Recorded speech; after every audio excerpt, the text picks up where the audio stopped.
Okay, I will call the April 12th, 2022 regular meeting of the Mill Creek City Council to order. We'll begin with the Pledge of Allegiance. Would the Mayor Pro Tem please lead us?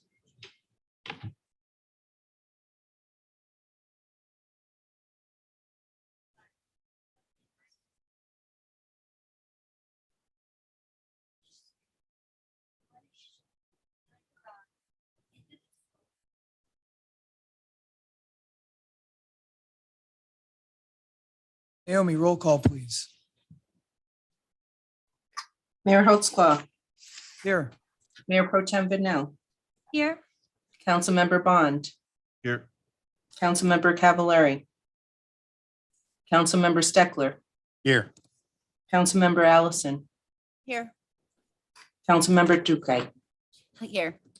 Councilmember Cavallari notified me this afternoon they got pulled into some overtime work and will not be able to join us till 8 o'clock, but he will be here, so I don't think we need a motion to excuse.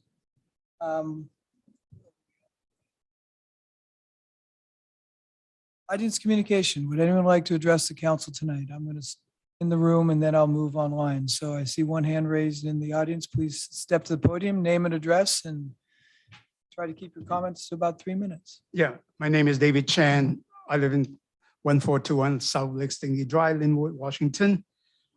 Before that, I would acknowledge our county executive here. He and I work on also during the crisis there. It was good. Again, I come before you as a private citizen and represent my own self, not representing organization. The reason I come back is there's a lot of confused information out there. So I want to put out the facts and data so let the voter decide it. For full disclosure, I'm a fire commissioner for South County Fire and its predecessor Fire District 1 since 2006. I've been dealing with the Regional Fire Authority, RFA, for 16 years. So I know all the issues around there. The issue seems to be complex, but I can break it down to a real simple term, the concept easily understood and voter can relate to them. Number one, Mill Creek has wells served by the Snohomish Regional Fire Rescue served for all this time. I think they deserve all the credit. However, the $4.3 million is no longer an option, and the discussion about the increase is really not relevant. I also want to compliment the City Council. You're trying to find a long-term solution. So you hire expert consultants working with your staff, taking a long time to review all options, carefully and decide annexation to South County Fire Authority is the best solution. So kind of explain that. RFA is just kind of like a co-op, like the PCC grocery co-op is basically a member-owned operator organization. So the question should be asked, should you, the Mill Creek, join the co-op for the fire, for that? Joining co-op, that means a Mill Creek resident will immediately become the owner of the RFA, and you have direct elected your commissioner who would advocate for your interests. If you don't not like the directions of RFA, you can vote and elect some other commissioner.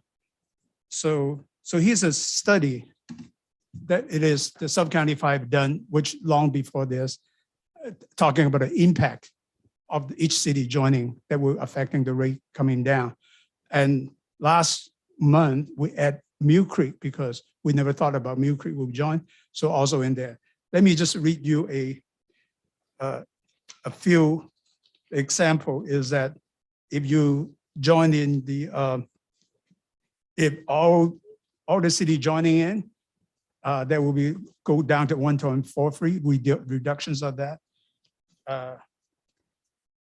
And basically, yeah, it's a 0.28 to 1.23%. And the Mill Creek is 0.07 to 1.44 alone. So I have a chart that aggregated. So you know who else watching this proposition one is Linwood, because their rate will go down if you guys join in.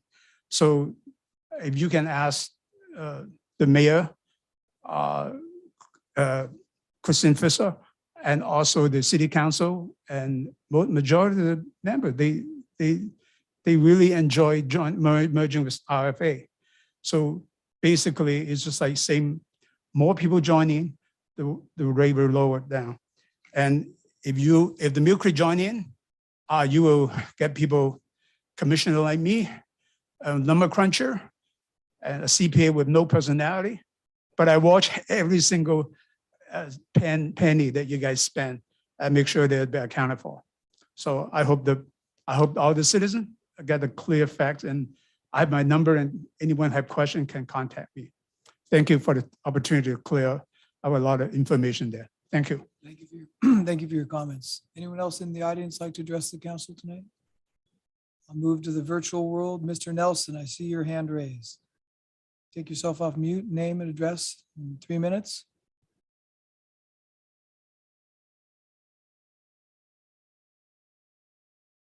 I think you turned off your camera instead of unmuting yourself.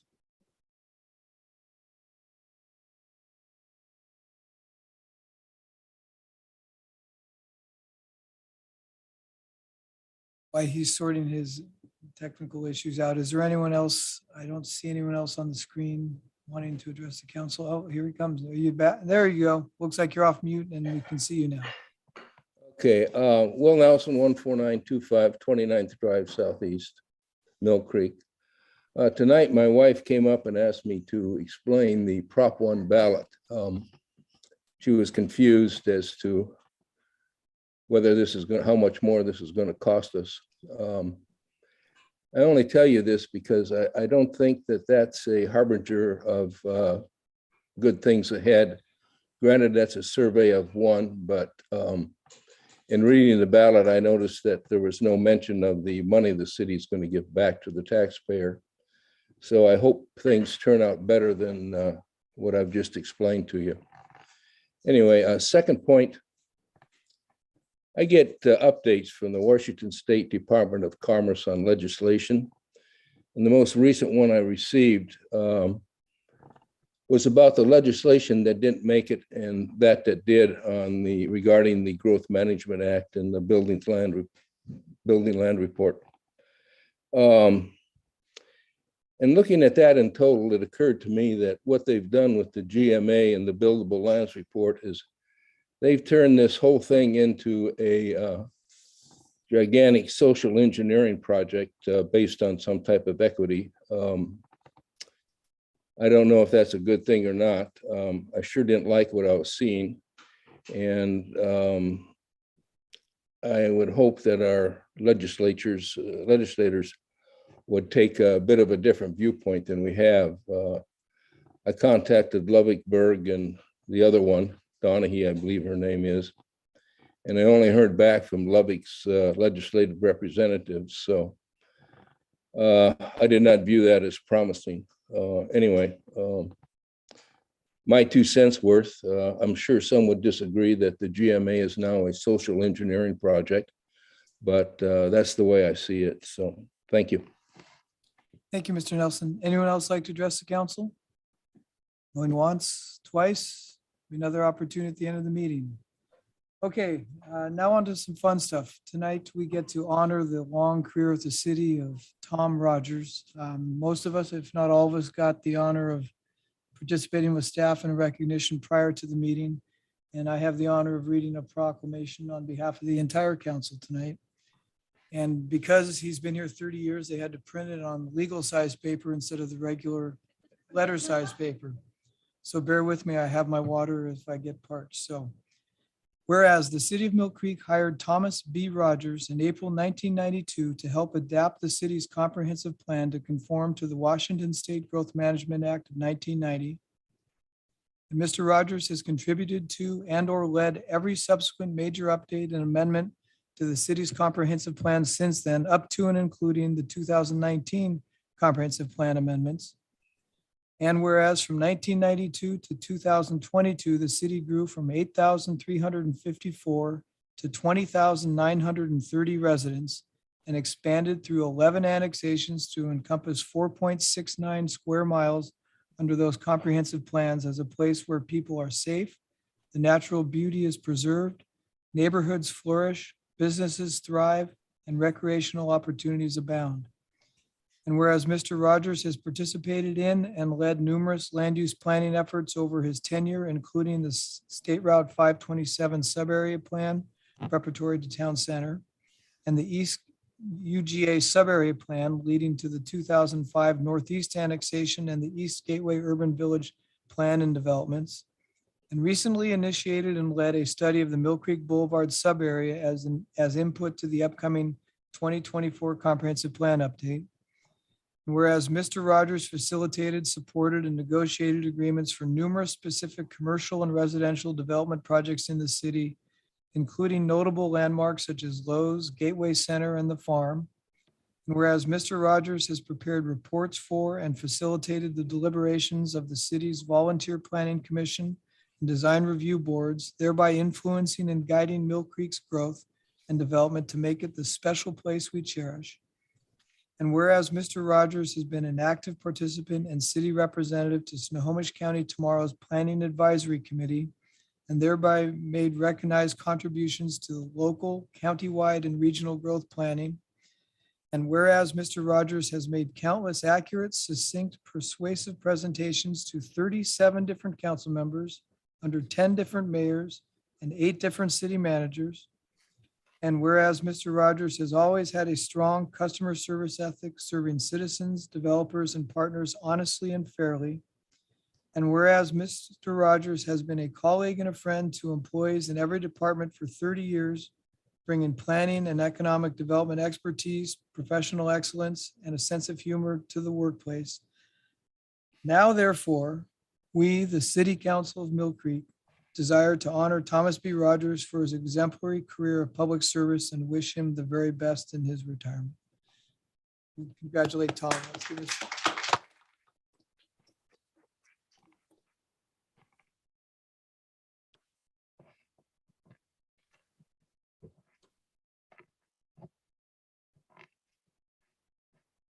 You're supposed to sign this, and so I'm not sure we're gonna be able to give it to you tonight because Mr. Cavalieri won't be here for a couple hours, so I will sign it first and pass it on down.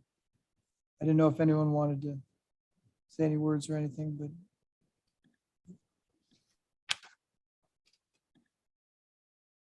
is there cake left in the?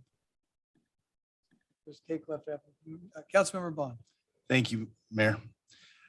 I found Mill Creek in 1990, just a little bit before Tom. And then we were young guys, full of energy and a desire to serve the community. And now we're the old guys. And it was just a blink of an eye. I really appreciate Tom. I appreciate him now more as I'm mentoring to learn just a little bit of what he's been doing for his whole career and how challenging that job is. People talk about comprehensive plan and some of these other things. These are big projects that take a lot of effort. And I didn't fully appreciate it before.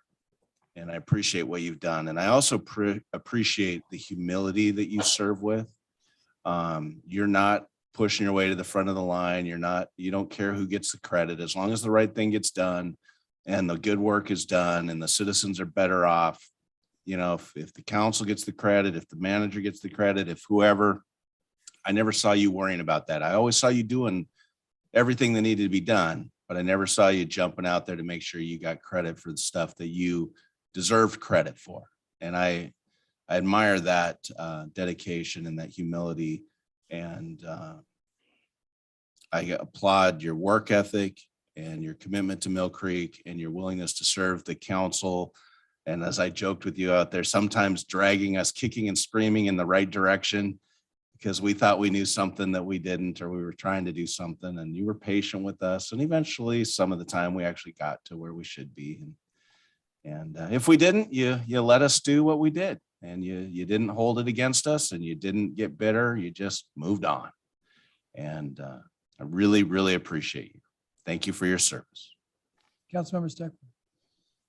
You know, Tom, I've listened to a lot of people tonight that have been around here for 20 or 30 years talk about you. I'm the youngest one, oddly enough, having only been around for about 5 years on the council, but I could not let this opportunity pass to echo some of the thoughts that Mark has just said, to say thank you. I've watched you educate me as a new councilman about projects, but I've really just admired you and how you present yourself. Your presentations were incredibly locked down, well rehearsed, well researched, well presented. And sometimes they didn't get you the outcome you wanted. And I learned from you watching how you reacted to that. You're a true statesman. You were very gracious and professional. And I admired that. I admired that greatly because I saw a lot of work that went into not getting a decision that you really wanted, or you felt was right, but you went with the rule of the group. It's been a real honor working with you and learning from you. So thank you. I'm sorry you're not going to be around, but I'm really glad this city was lucky enough to get you for 30 years. You've done so much. You deserve now to go do something else for yourself. So on behalf of myself as a city councilman, thank you for what you taught me and thank you for what you've done for this city. Mayor Pro Tem. Thank you, Mayor. Tom, I've only known you for 3 years, so my time has been short. But I want to thank you for your dedication and your hard work and all the times that you are trying to educate us and we don't listen. And then you have to go through and say it all again and start all over, and we still don't listen. And then you do it again, and you just always keep coming back to educate us over and over again. And you've been here for 30 years planning. And when we moved here, I knew I wanted to live in Mill Creek because it was just so well done and it was so well planned.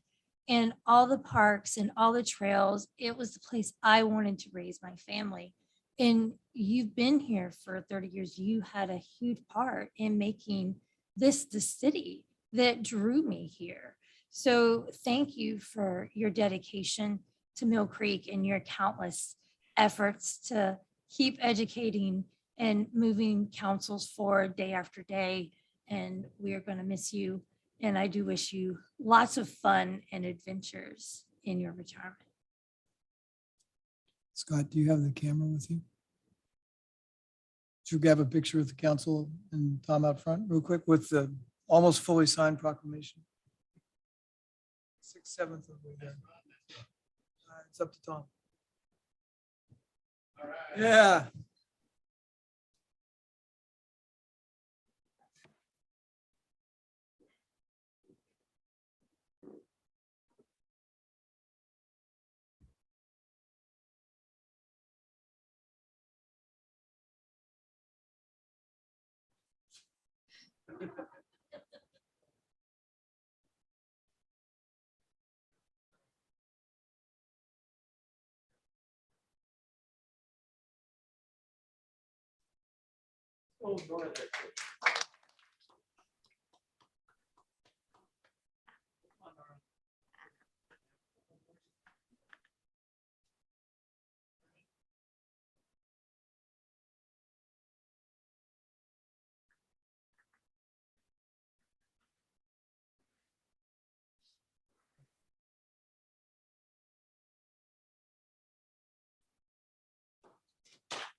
That he's not our, that's up to the acting city manager. Okay. Congratulations.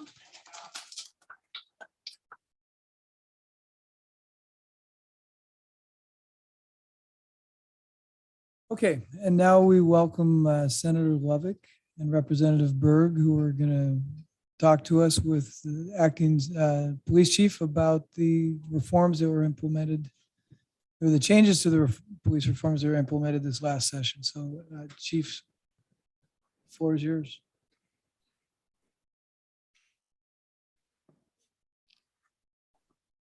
Very happy to have you here. Love it.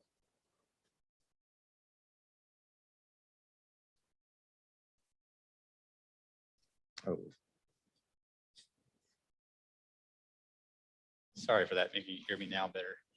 I'm very pleased to be here tonight, and with the assistance of Senator Lovick and Representative Berg, we're going to give a short, very high level overview of some of the new reform House bills that were presented last month. And so with that, I'll go ahead and turn the floor over to Senator Lovick first to give some comments regarding the House bills. Thank you, Chief. And I just want to also echo the comments of Councilmember Bond when he was talking about Tom Rogers. I had the great honor of working with him. And they say in this business, when you're in public service, you're either learning something new or teaching what you know. And I found myself learning a whole lot from Tom Rogers. I don't know that I still retain all of that stuff, but he certainly taught me a whole lot. I just want to also comment briefly, Mayor. My name is John Lovick, and I live in the Heatherwood division of Mill Creek. We've lived there for 30 years, and I absolutely love this city for a number of reasons. And I know the chief called me this afternoon, and when he called me, he said, "This is Officer White." And I said, "Aren't you the chief?" And he said, "Well, I haven't adapted to that yet." And I just want to say that you talked a little bit about the shoes that you have to fill. And I told you that when I was here the last time, I was a state representative.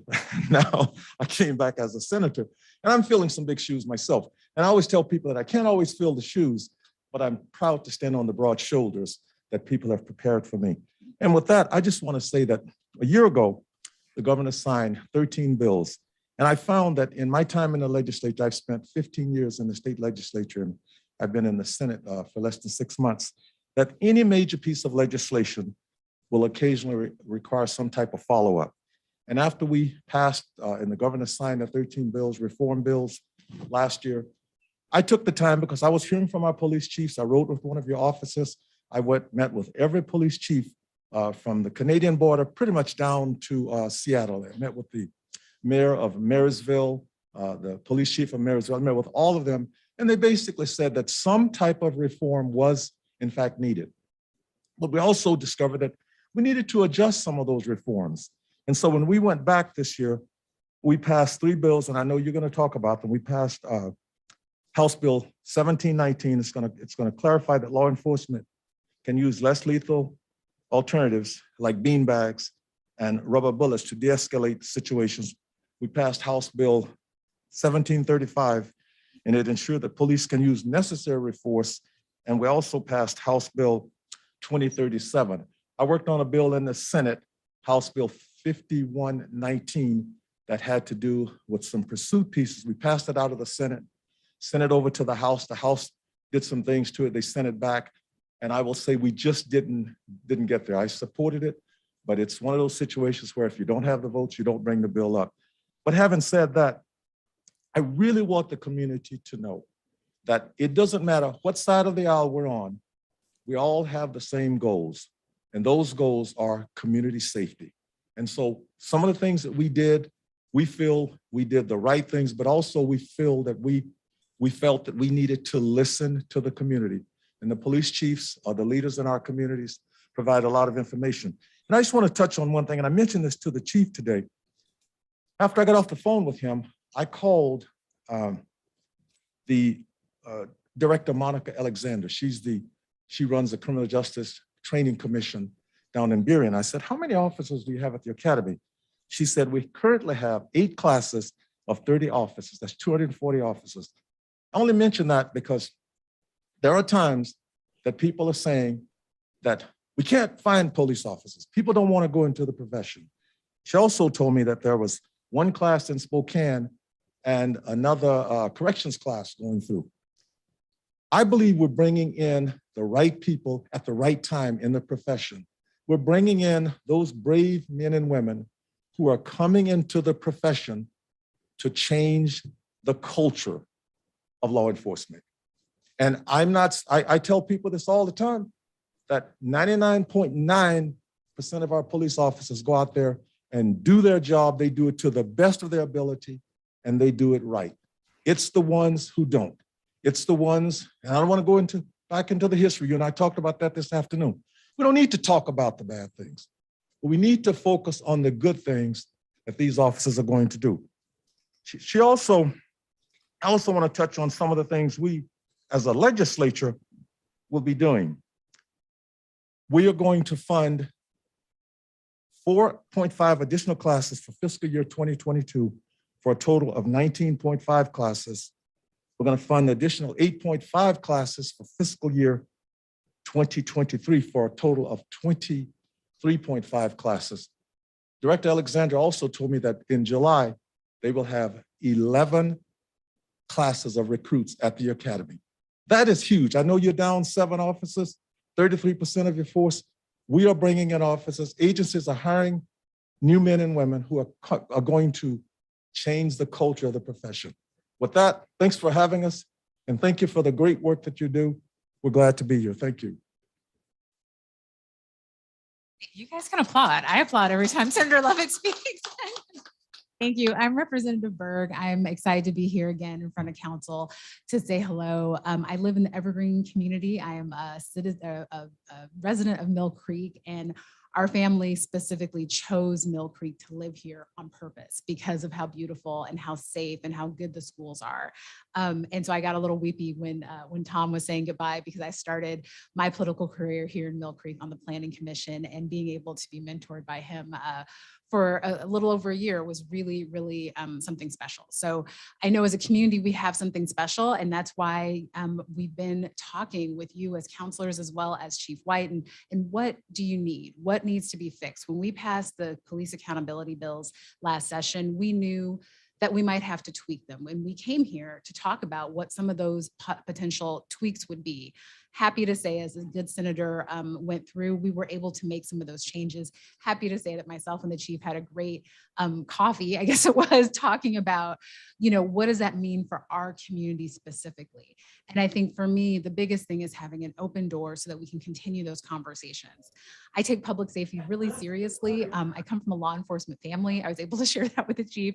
My brother's in law enforcement, but also growing up, my dad was the chairman of the Board of Corrections, running all of the jails in Cook County with that city, I think it's called Chicago, in the 80s. So we were the quintessential law enforcement family, if you will, and my brother took that into service. So when we talk about police accountability and we talk about public safety, it's super personal for me. And that was really great to sit down with the chief to be able to talk about what those bills were going to do in community for families like mine, for mothers like me, for parents with kids, young and old, in our school system. So I'm excited to see the chief's presentation. We're here to be kind of ride shotgun, answer any questions if you like, but this is the first of many conversations. And I'm, again, just very happy that you've had us out tonight.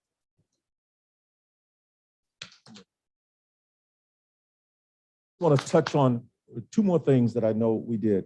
We put $2.5 million in the budget for the Officer Wellness Program. And I know, Officer Bond, you know the importance of these wellness programs. And also someone came to me just as the session was wrapping up, and they said, we're running out of money in the Washington Auto Theft Prevention Authority, a bill that I sponsored in many, many years ago.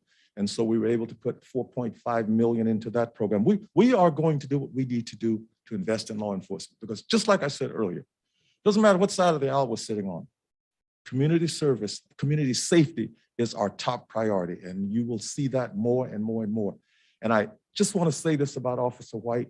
I don't have anything to do and to say about the leadership, but this man is a great leader that I've absolutely enjoyed knowing, and it's been delightful to work with. So thank you. Thank you very much for the kind comments. And I think that what Representative Berg hit on there is the collaborative work that we've been able to do. And so with that, we'll kind of get into this PowerPoint. Naomi, if you could help me with that, I'd appreciate it. It was a great coffee, and I'm very encouraged by the words from Senator Lovick regarding the academy. One of the biggest problems we have had in the past was the availability of slots for officers that are entry-level candidates. It sounds as though with this improved budget that they've forwarded to the Training Commission, that we'll more than likely have more classes and more opportunities to send officers there earlier. We did have up to almost a 6-month wait to get entry-level candidates into the academy. So I really appreciate that effort, and hopefully we'll be able to take advantage of that soon. Thank you very much. Again, this is a really high-level look over these House bills. The House bills are extensive to a certain extent, and you know, the most difficult part of House bills is the interpretation and coming from a House bill and becoming law. And so that's where a lot of the confusion was. And these House bills really provide us with clear understanding as to what the intent of the legislature was. So I really appreciate them coming forward with these. So next slide, please. So again, we're going to talk about House Bill 1719, House Bill 1735, and House Bill 2037. And we'll start with House Bill 1719. Next slide, please.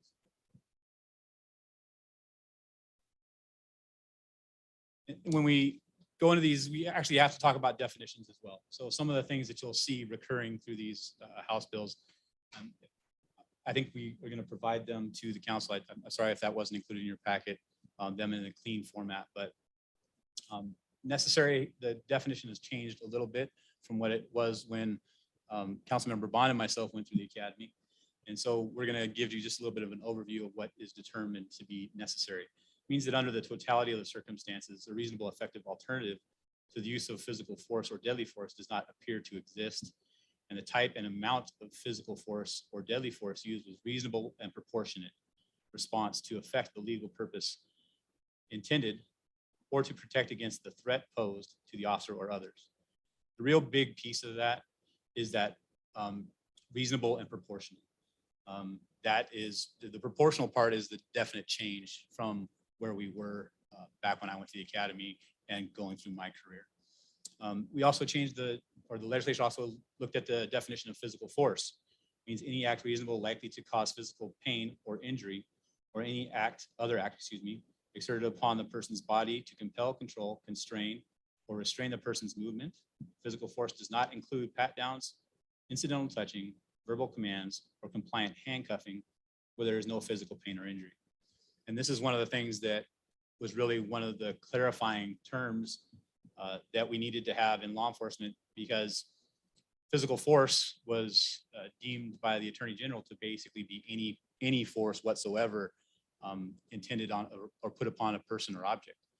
So simply compliant handcuffing someone as incident to their arrest was considered force.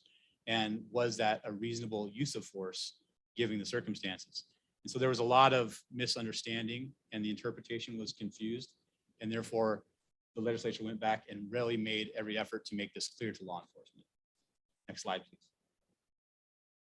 One of the other big changes was the including reasonable care. A peace officer shall use reasonable care when determining whether to use physical force or deadly force.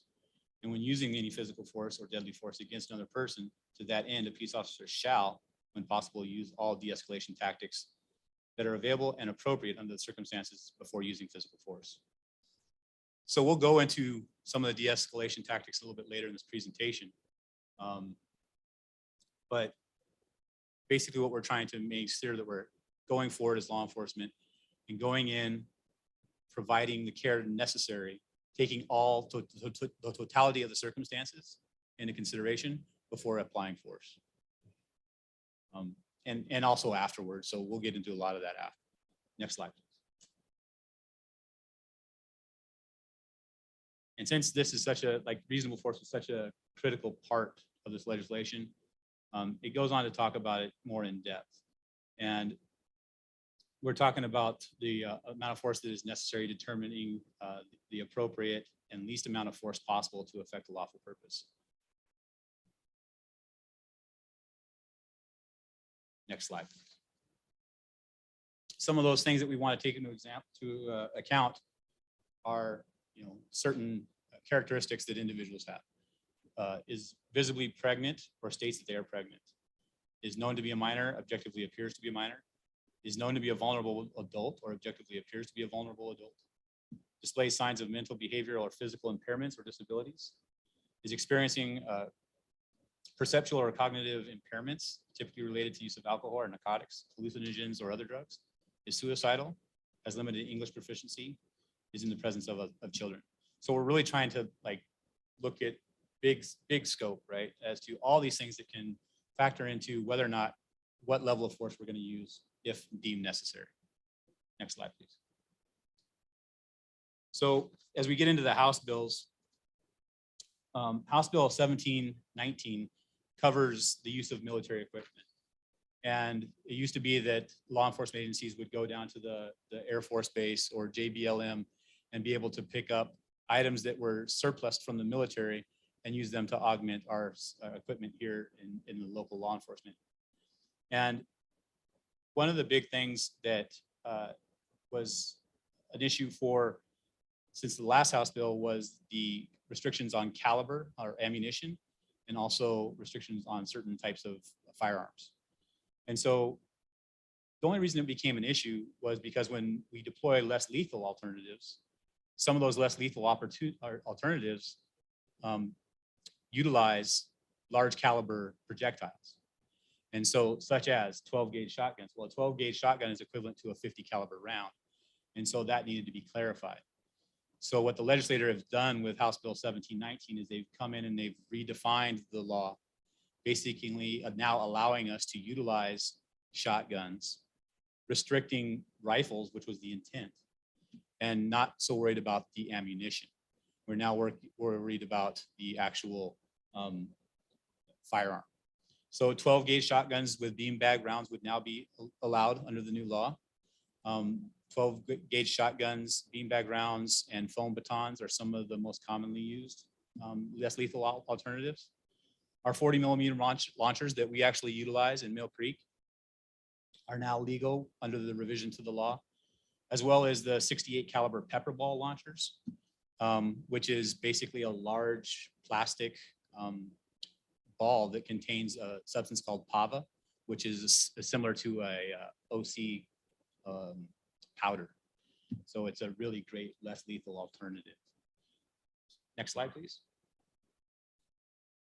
The next House bill that was discussed by the senator is 1735.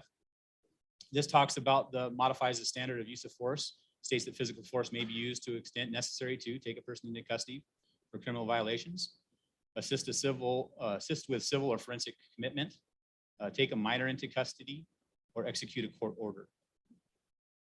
House Bill 1735 basically helps restrict the peace officers. It does not limit or restrict the peace officer's authority or responsibility to perform life-saving measures or perform community caretaking functions. So this now allows us to work those behavioral health crises that we were having so much trouble with when they hadn't violated any law. So that's going to be coming up as well. Next slide, please. Allows for clarification in deadly force may be used in the face of immediate threat to protect peace officers or other persons. It goes back and restates that reasonable care standard. It also talks about that critical role in behavioral crisis issues.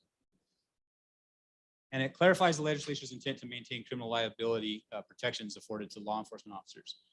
You know, when we're working in good faith and we're taking care of those reasonable care efforts, they want to still make sure that officers have the protections when they're following the rules and making decisions to protect themselves and others. Next slide. Emphasizes the use of de-escalation tactics such as time, distance, and shielding. There are several other de-escalation tactics that we're using. We're talking about using one officer to contact individuals that are in behavioral health crisis. You know, several times you'll have very stressful incidents where you have multiple officers shouting multiple commands. Put your hands up, put your hands down, keep your hands in your pockets, whatever it might be.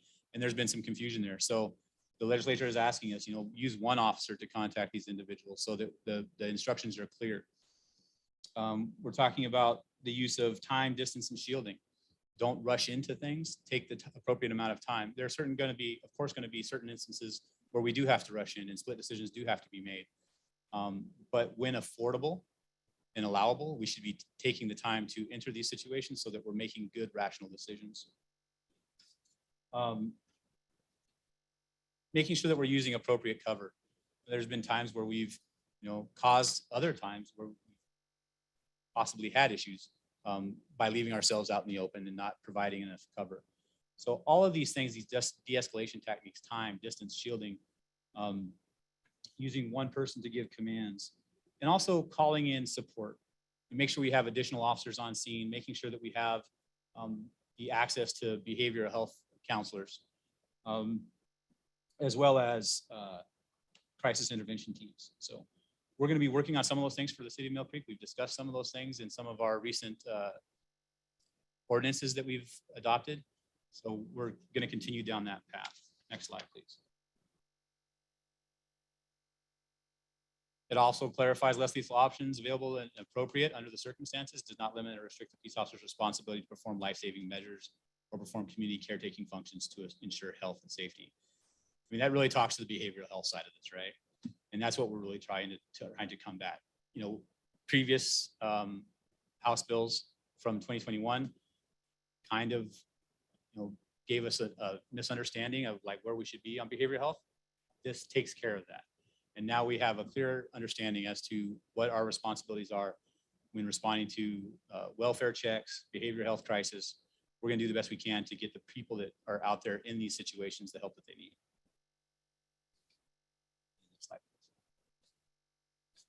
And finally, House Bill 2037. It modifies the standard for use of force by peace officers, but only with respect to providing that physical force may be used to the extent necessary, authorizing the use of physical force to prevent a person from fleeing a temporary investigative detention. And this is one of the things that we really had a hard time with reasonable suspicion, right? Reasonable suspicion versus probable cause. And basically, this gives us a lot of latitude in investigative detentions. So when we have someone who's in the time, proximity, similar description, we can now stop and detain that person, provided that we let them know that they are not free to leave and that they're being temporarily held on an investigative detention. We now may use force that is necessary and proportional to the circumstances to make sure that we are able to investigate these crimes. So, and not only that, it's not just crimes that are in progress, but that may occur, are occurring, or could occur in the future. So, next slide,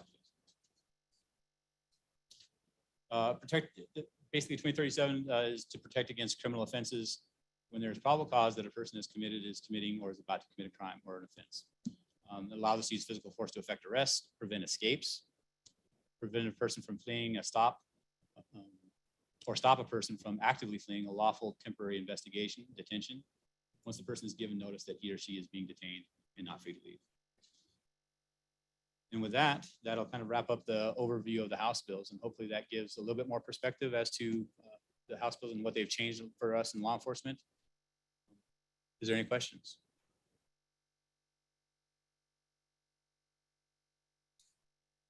Mayor Pro Tem. Thank you, Mayor. I don't actually have a question. I just wanted to make a comment. Thank you, Officer White, for this great presentation and outlining for us what all the differences mean for us and for the police department. And I also want to make sure that I am acknowledging that now Senator Lovick and Representative Berg thank them that when the laws were passed and our police department was telling us that there were concerns, they didn't hide from this. They came up here and they sat down with us and they met with the chief and they talked about the realities of what we're facing as a city, the realities that our officers are dealing with. And they went back and got to work looking for a solution to those problems. And so I just want to make sure that we acknowledge and thank them for coming here and listening to us and our officers and doing the work to come up with a solution. And that's very important. And that's what leadership is all about, that we all come together and work for solutions to our problems instead of running from them. So thank you for doing that. I'd like to also comment that since the passing of these House bills and governor signing them into law, we have already implemented training for our officers. So Sergeant Fouch has put together an amazing training program that is going to be disseminated to our officers, has already started that process. So we should be on top of the game when it comes to these new House bills. So, I would also ask if the senator or the representative have any closing remarks. We have another question before we get to that. Councilmember Duque. That was my question. It was about training and the next steps for it. But so just to keep this short, everything Stephanie, Mayor Pro Tem said, ditto. But also I had a lot of really great conversations with the, at the event that you had for the Coffee with a Cop. And this was something that we definitely, I spoke with. I was curious to know what the officers were thinking, and the way you shared and laid out this presentation was so incredibly helpful, because when these things were passed, I found myself just Googling, trying to figure out what non-lethal do we use, what, you know, all that kind of information, and really trying to wrap my head around it. And so this was incredibly helpful. And I hope our residents who have questions will be able to look at it. And just thank you for your service and for everything that you've all put together. Any other questions, comments? Did the senator or representative want to say anything to wrap things up for tonight?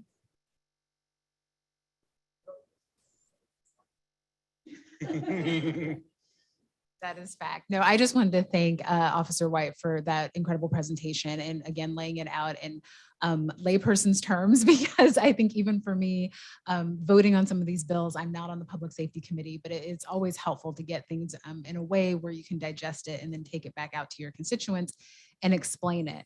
I'd also like to point out that this is going to be the first of many conversations. So I'm looking forward to having more coffees, having more lunches, getting out, doing my ride along. I'm hoping that we can get to a point where that becomes a little safer.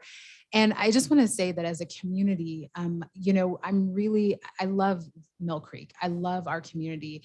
And one of the things that I love about it is how safe people feel. And so if there's ever anything my office, and I know the same goes for the senator, that we can do, any questions we can answer.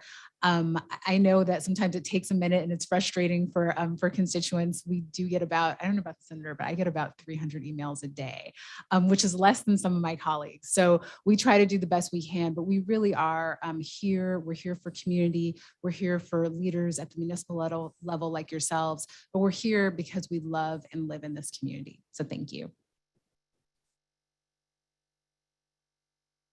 And I just want to echo what Rep. Berg said. And I will just say this. My wife and I have lived in Mill Creek for 30 years. And I always tell people, I not only feel that I am safe in this community, I feel safe here. And I just absolutely love it. I love the things that you do. I love having officers go by, drive through my neighborhood. And the fact, I know Rep. Vignal said this, the fact that you invited us down, and anytime you call us, Rep. Berg will call me up and say, we're going down to City Hall today.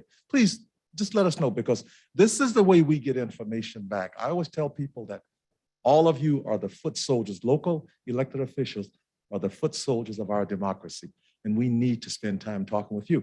And what's exciting for me is when I go on a caucus call with the other senators, I will tell them this. In fact, that we came down, other members did the same thing. So thanks for having us. Great presentation, sir. And I just absolutely wish you the best. I just want to commend you for the great work that you're doing. I see a lot of enthusiasm with the officers, and we need that type of leadership. Thank you. Thank you again, Senator Lovick and Representative Berg, and thank you for the great presentation, Chief. And we will move now from Public Safety to Public Works. City Engineer. Good evening, Mayor Pro Tem, City Council members. Let me pull this up here. And I come tonight to bring you a update and information on the construction completion of the 2021 Complete Streets Pedestrian Improvement projects. So I'm not coming here to seek any decisions tonight. This is an informational presentation. Go over the project overview, the construction work completed, again, review for you the project funding and expense summaries, talk about the completion update briefly, and then take any questions or thoughts that you had reflecting upon this project. So as presented in prior presentations, we had 3 project areas for this project. The 136th Street Southeast Mid-Block Crosswalk near Jackson High School, and that included the installation of a RFB for that crosswalk. A new sidewalk section on Heatherwood Drive. So this connected the south side of Heatherwood Drive and gave the neighborhoods there, especially the apartment complexes, a more direct pedestrian route to take them to Bothell Everett Highway and particularly the Swift bus station that's located at that intersection. And then finally, some pedestrian and bicycle safety improvements on the shoulder of North Creek Drive, an area that sees frequent use and right now is not suitable for a curb and sidewalk. So the first one, the 136th Street crosswalk, this is what it looks like today. Just in addition to the RFBs that I already mentioned, putting in some crosswalk enhancements and also putting in some stronger enhancement of the no parking areas that were previously signed in proximity to this this crosswalk, but we've striped them to a greater degree to enhance the no parking aspect in this area and also to make this crosswalk safer as a result. This is the new sidewalk section that I mentioned, looking towards Bothell Everett Highway.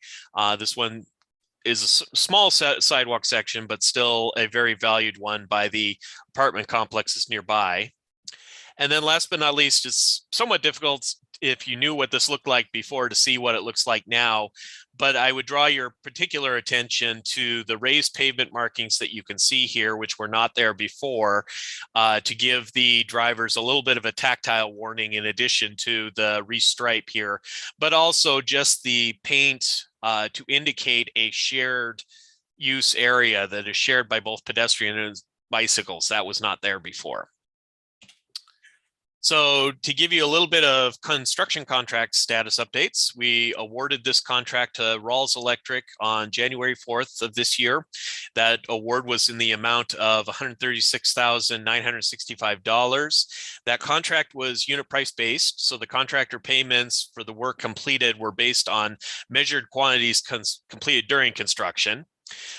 Because among other things, the very fast pace in which we took this construction project here in the last couple months, and also because it was very straightforward work, we had no change orders that affected that contract sum that we had to review at any point in time during the project.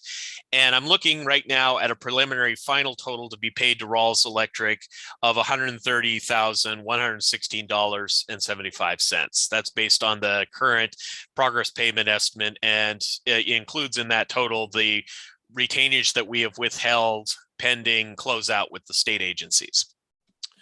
So just to kind of put that up against the project budget, the project funding came primarily from a state transportation improvement board complete streets grant of $250,219.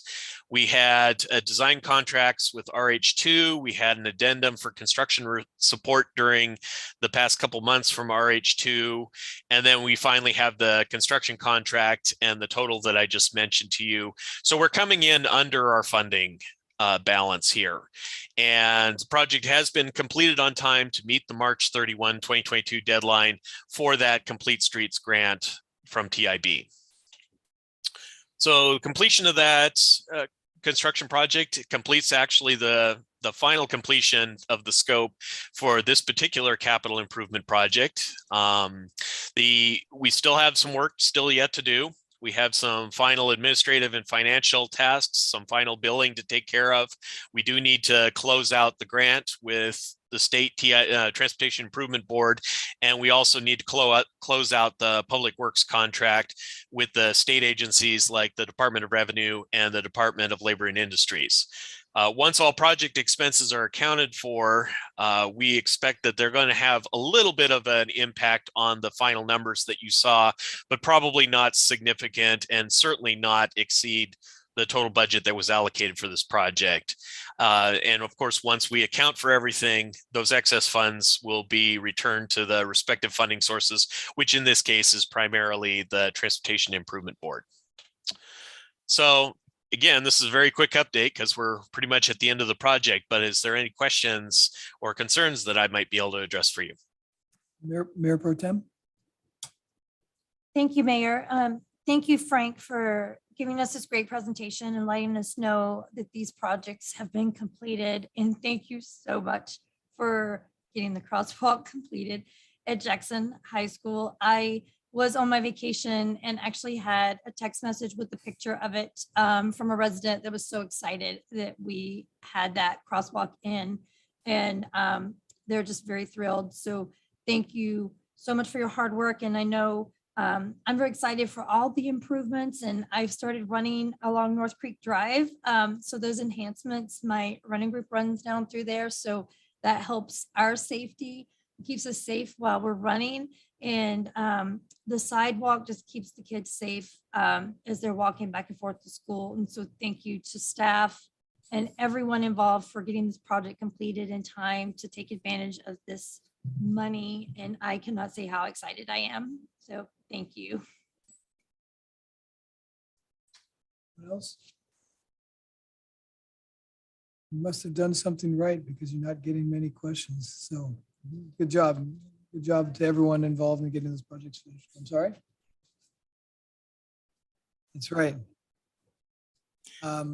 Okay, our study session. I'm not sure who's leading this. Is I'll start off, Mayor. Thank you. acting interim city manager? Thank you. Yeah, so the city of Mill Creek procured Cullen Bain, Ziegler and Associates a few months back to work with the city of Mill Creek to hire a permanent city manager. On March 29th of this year, Linnell Klein, who is a VP of Operation, commenced phase 1. We're almost done with that phase, actually within the next few days, possibly. Here we have Linnell, honored to have her here to help us present and lead our study session to cover a number of items that we have to address, including a project schedule, an interview schedule, a document that outlines kind of specifically what we're going to do throughout the project, and also a brief discussion on the brochure that we're still working on. So with that, I'll hand it over to Linnell. Thank you. Hey, well, it's nice to see you tonight. I really enjoyed coming to Mill Creek and being able to meet with many of you a few weeks ago. We're excited about this recruitment. And were you able to review a copy of the project schedule that we recommended? And are there any changes that need to be made to that schedule?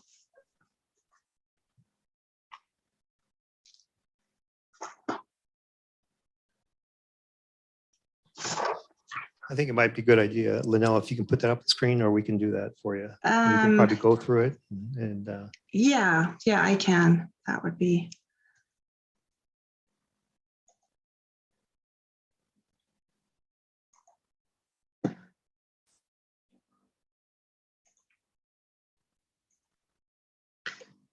Okay, so this is the schedule that we were looking at.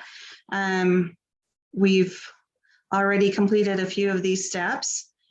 So we're hoping that we can post the recruitment profile this Friday and start the advertisements and receiving applications for the position.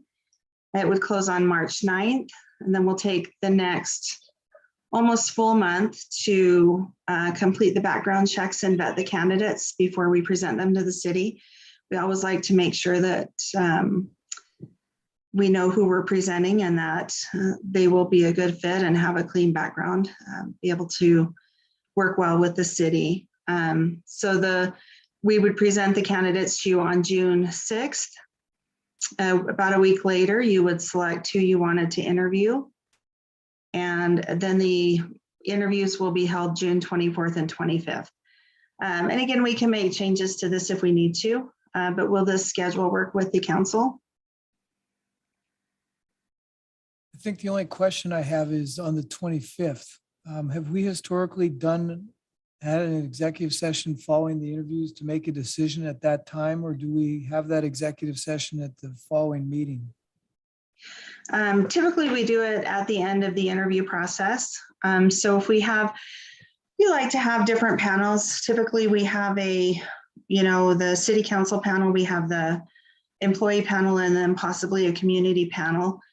We have those panels collect strengths and weaknesses. And so at the end of all those panel interviews, the council would meet together and we'd present the strengths and weaknesses from each of the panels to you. And then we could discuss the candidates. If you're ready to make a decision that day, we can make a decision that day. If you decide you want to think about it a few days, then we can come back to it at the next meeting. It just depends on, we like to schedule the meeting and then it's up to you whether you want to make the decision at that time or wait until the next meeting. What does that day look like? Are we looking at like the morning doing the interviews and being done with them by lunch and then having the afternoon to have an executive session? Typically, it's all day because in the morning, we like to do the one-on-one interviews where you would meet with each of the finalists one-on-one to test the chemistry to see if you can communicate with them and how the chemistry is. Make sure that it's somebody that you can work with. And then we'll have a lunch break. And then in the afternoon, we do the panel interviews. And then, so usually the executive session is taking place later afternoon. And that would depend on how many finalists you decide to interview as well. It's a full day to say so. It is, yeah, it would be it's a full day. Questions, comments? Mayor Yeah. Pro Tem? I have a And then I'll couple. get. One of my concerns, I just wanted to make sure that we had brought this to everyone and that everyone, since it is a full day and if, and my memory serves that it was a full Friday and Saturday almost, or Friday evening and Saturday last time when we did it. I want to make sure that everyone is available for these dates before we set them in stone. So I wanted feedback on that before we had moved forward. I had a couple questions on this. I know some different dates here. I said the interview question. I saw the interview schedule that you had on here for the tour of the city and one-on-one interviews at City Hall on May 12th Yes. and May 13th. Was that a wrong date? Yes, I had neglected to update that. I apologize. So it would be the June 25th and June 26th. Okay, so we're looking at moving this and from the 12th and 13th. I think one of the questions that I would have is from the council standpoint, the city standpoint, do we want to move this on to a Saturday? Or do we want to keep this for the Thursday, Friday? We've got vacations and other things coming into effect, and I didn't know if that was a conflict or not. This is the, I thought we had moved them to, yeah, the 25th is a Friday. June 25th is, or I'm sorry, June 25th is a Saturday.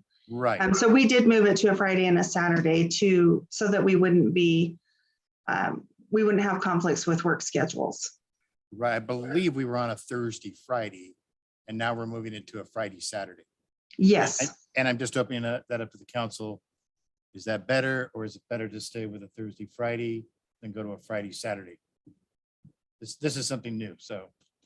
The Friday session is like an evening An reception. evening reception, probably Okay. 5:30 or so. Yeah, 5:30 so or 6. I like the Friday, Saturday solution. I'm It's the fine with least that. impactful to my schedule. To my schedule. All right. I had not seen that date, and I'm so sorry. I'd not seen that date till tonight, and I am out of town on that weekend. I'm traveling, and I don't know if it's possible to move that up a weekend or not to the weekend of the 18th, 19th, but I would certainly like to be there. We could move it a week earlier. The challenge would be that you're picking those finalists on the 14th and then wanting them to be there in 4 days. So that could be a little bit of a challenge. But moving it a week later, you're conflicting with July 4th weekend. Totally agree with that. And then the following week, Yeah. I'm on vacation out of the country. Right. So if we can schedule it during the week, I can be here. It's the weekend I'm out of town. So that's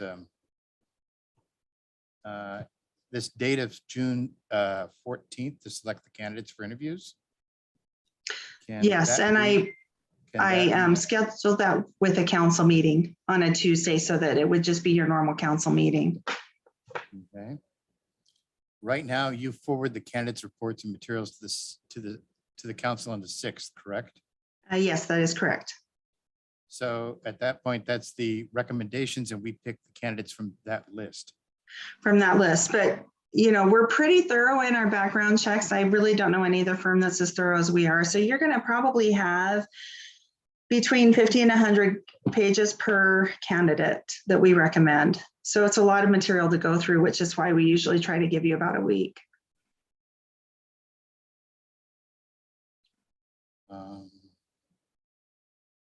Is there? It'd be great if we could select instead of selecting the finalists on the 14th. We could select them on the 7th. Then we could make that earlier weekend. If I could interject one thing, Councilmember Segler and council members, that we do have that brochure that we're working on currently. Now, we're shooting for to have that done within the next few days, but it's not a guarantee. We still have that, probably some edits, a few reviews to go through with the leadership team. We might run it through our city attorney. So I want to make sure that we account for that too, as well. So It might push it back a week. Yeah, if we push it, if we're pushing the posting back a week, we may want to look at maybe July 8th and 9th for the interviews. So that would be another option. It's not an option for me. Oh, okay. Okay, well, that's just good. That's what we need to do.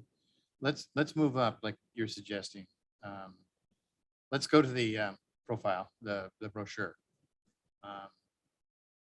We were to discuss it tonight and give it to CBNA on tomorrow, which we're not. We're looking to shoot for Friday. That is correct. Okay, that's the goal.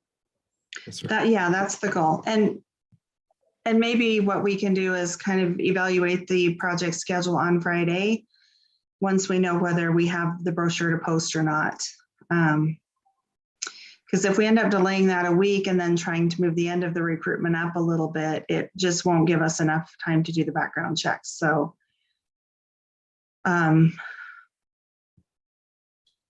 but we do like to have the schedule set once we start advertising the position, because what happens is when anyone applies, we send them the project schedule so that they know when the interview dates are and they can mark those on their calendar and hopefully be available on those dates. But we could definitely wait until Friday and make a recommendation on that day.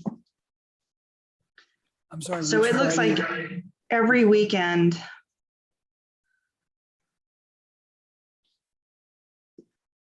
So let's see, let's go to June. So the 25th, the 2nd, and the 9th are bad. Is the 18th open for everyone? The 18th of which month? June. Of June. Yes. That's Friday and Saturday. Okay, so does anybody have any of the council members, do you have a conflict with the 17th and 18th of June?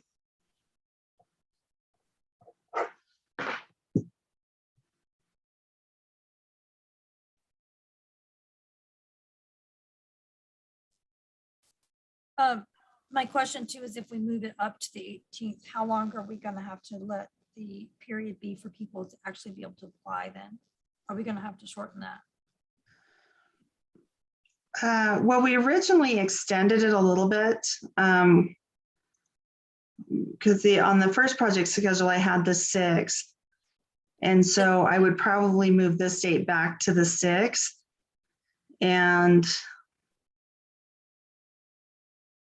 yeah, and then try to get you the materials on the 31st. So that you would have a week to review them and could make that decision on the 7th.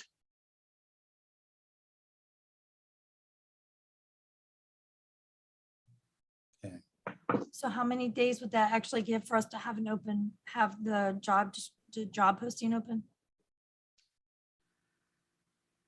So that would, we get it on this Friday, that would be 3 weeks. So it is a little bit short. We could look at the 3rd week in July as well.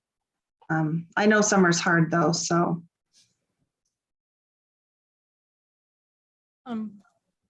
Yeah, what about July 16th and 17th?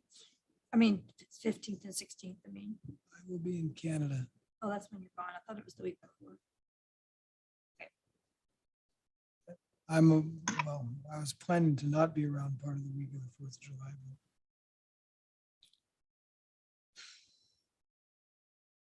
All right, I mean, the 25th and 26th is what the committee had worked out with Linnell. So The 24th and 25th. Yeah. The 24th, we, the 24th and 25th is what we had worked out. So actually, no, we had worked at I had a different date that had changed to the 24th and 25th was a new date that I did not have as part of the committee. So that's a new Another date. Another option would be the candidates will be there Friday afternoon. So if there's one council member that can't be there on Saturday, they could do their one-on-one interviews on Friday. They If would we're- miss If the. we're contemplating doing the deliberations, we can't do the deliberations with 6 of us. Oh, that's true. That's true. Well, if we have the posting for 3 weeks, is that significantly shorter than what you're used to? Is that normal or what is that? We usually do 3.5 to 4 weeks. We don't like to go longer than 4. 3 is probably a little bit short, but we are planning an aggressive marketing campaign. And so that may help with the shorter deadline. Rather than do the interviews on the weekend, could we do them during the week? Then we force people into taking vacation days. Force people. If we're into talking candidates? taking a whole day off, no, the council members who have day jobs. Yeah.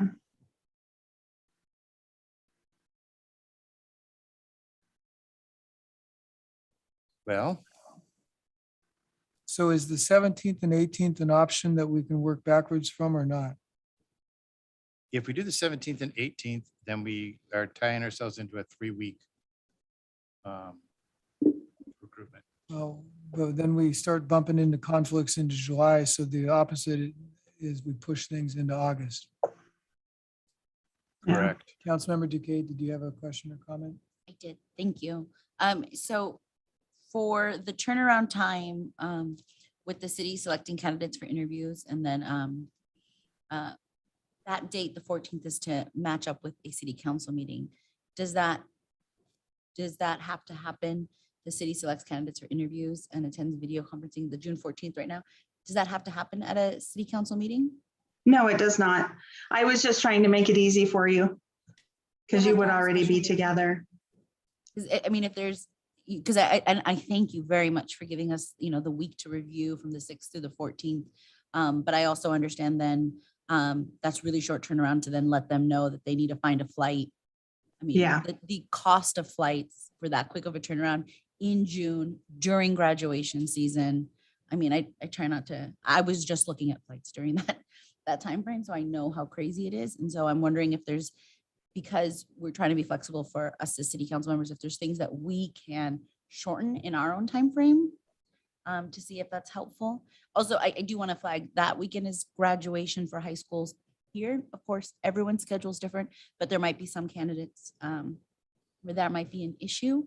I don't know how much that will take into account, but that's something to flag. Maybe there's something about flexibility of doing Zoom news. I don't know. I just wanted to put that out there, that there might be some people who are applying who then may not be able to if they have events during that time, which was my concern earlier in June versus later in June. Usually people are already done with their ceremonies. I am comfortable with having to do it during the week and take vacation or, figuring out childcare as the one lone person to mention it, because I do know that Councilmember Cavallari, usually Saturdays he shared was his really tough day. So I wanted to, based off of our retreat conversation, and since he's not here, I just wanted to point that out for everyone. Okay. Which doesn't, by the way, nothing I said helps what we're trying to figure out, but there's just more things to add on. Could I throw out a suggestion? We go with a 3-week recruitment schedule to see how the candidates come in. If we find that we're short, then we need to extend that to a 4-week. Then we'll have to come up with an alternate plan. But if a 3-week window does give us the candidates that we're looking for, then that solves our problem of working towards the 17th and 18th as a suggestion.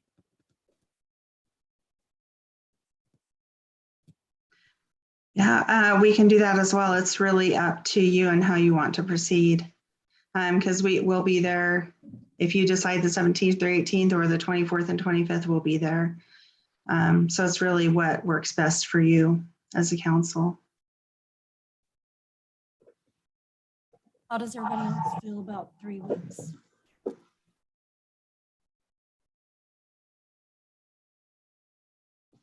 I don't have a problem with it, but I think we need to have a fallback in the second half of July in the event that we are unsuccessful in working backwards from the 17th. Correct. So We gotta get past the 4th of July. Yeah. I am out of the country the week of the 11th. Okay. The following 2 weeks, my personal preference is if we push it into July, late July, that we do a Thursday evening and a Friday. That's just my preference. May, are you in town on the 8th and 9th of July, or are you already out of town? I think I'd not do well with my son not being there for his 21st birthday on. Okay. Yeah, those are really important. So So why don't we start with the 3-week window, but that means also we really need to expedite getting this brochure completed and off to Linnell this week. That's another critical Yes. component by Friday. Councilmember Duque, did you have another? So, but with the recruitment process, June 6th is when they're sending us the candidate report. So my recommendation was, instead of us city selecting the candidates for interviews on the 14th, that full week, instead if we can then make that decision before then. That's why I was wondering if it had to be at a city council meeting. If we could have it by the 9th or the 10th. And that way we can still do it.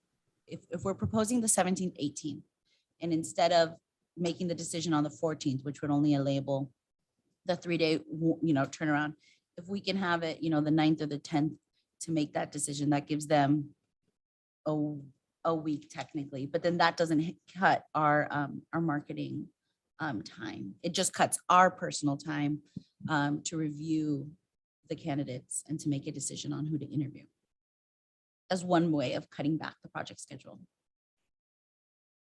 Why are we so determined to have this done by June? I mean, whoever we hire in the middle of the summer, the likelihood of them being able to start before fall is probably slim, I would guess.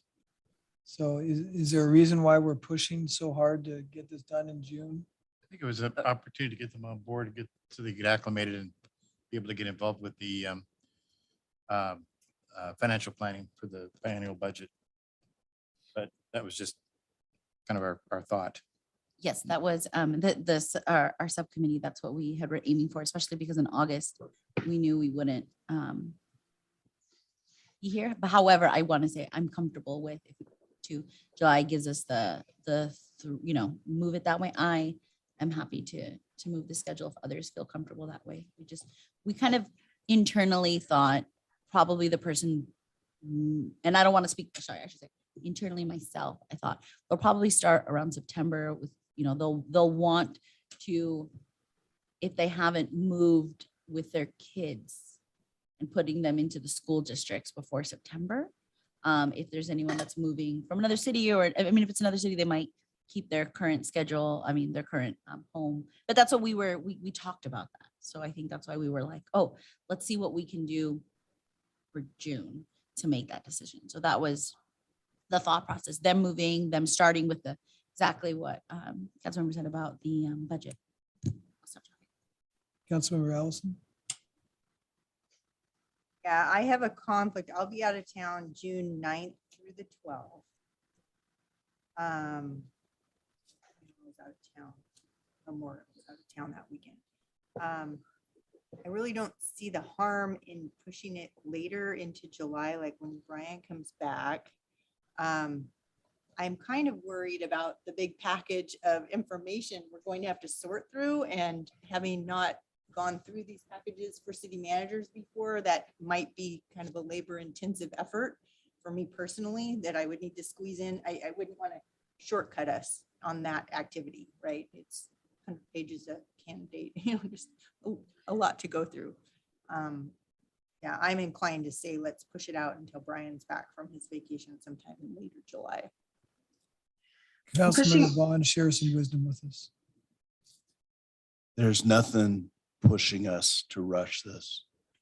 The goal of getting the best candidate, the right fit, far exceeds 1 month or 3 weeks, one way or the other. And if this takes till December, November, September, and we're able to schedule it and do it right, it's well worth the extra time. Mayor Pro Tem. I agree. Councilmember Bond kind of possibly more eloquently said what I'm thinking, because I personally would rather us move this towards the end of July after the mayor is back from his vacation, and make sure that we take the time every step of the process, writing our profile, make sure it's right with our brochure, taking the time to go through the information. We got a lot of information last time, and if you're going to look through it properly, it's not something that we can rush through. It was a lot of information. So I personally would rather, if we can't do that 25th, then I would rather push it out further and give ourselves more time for every step of the process to do it right, because we want to select the right candidate and we want them to be here for a long time, and there's no need to rush that for a couple of weeks. So with that said, what weekend would we be thinking in July? My suggestion, if we are in July, is that we look during the week, and then we could either, is the 6th and 7th of July too early? If we did a reception on Wednesday evening and set aside Thursday for interviews, or would it be better to do the 21st, 22nd at the end of a week? Would that be easier for candidates to fly towards the end of a week rather than the middle? The end of the week is typically easier because they don't have to take as many days off of work. Because, if they're there all day on the 7th, they'll probably be flying home on the 8th. So it would require them to take, and they may even have, if they're coming from, the East Coast, they would have to fly in on Tuesday to be there in time for the reception. So that would take out almost a full week for them. You won't have conflicts with Thursday evening, the 21st, or Friday, the 22nd Of July. of July.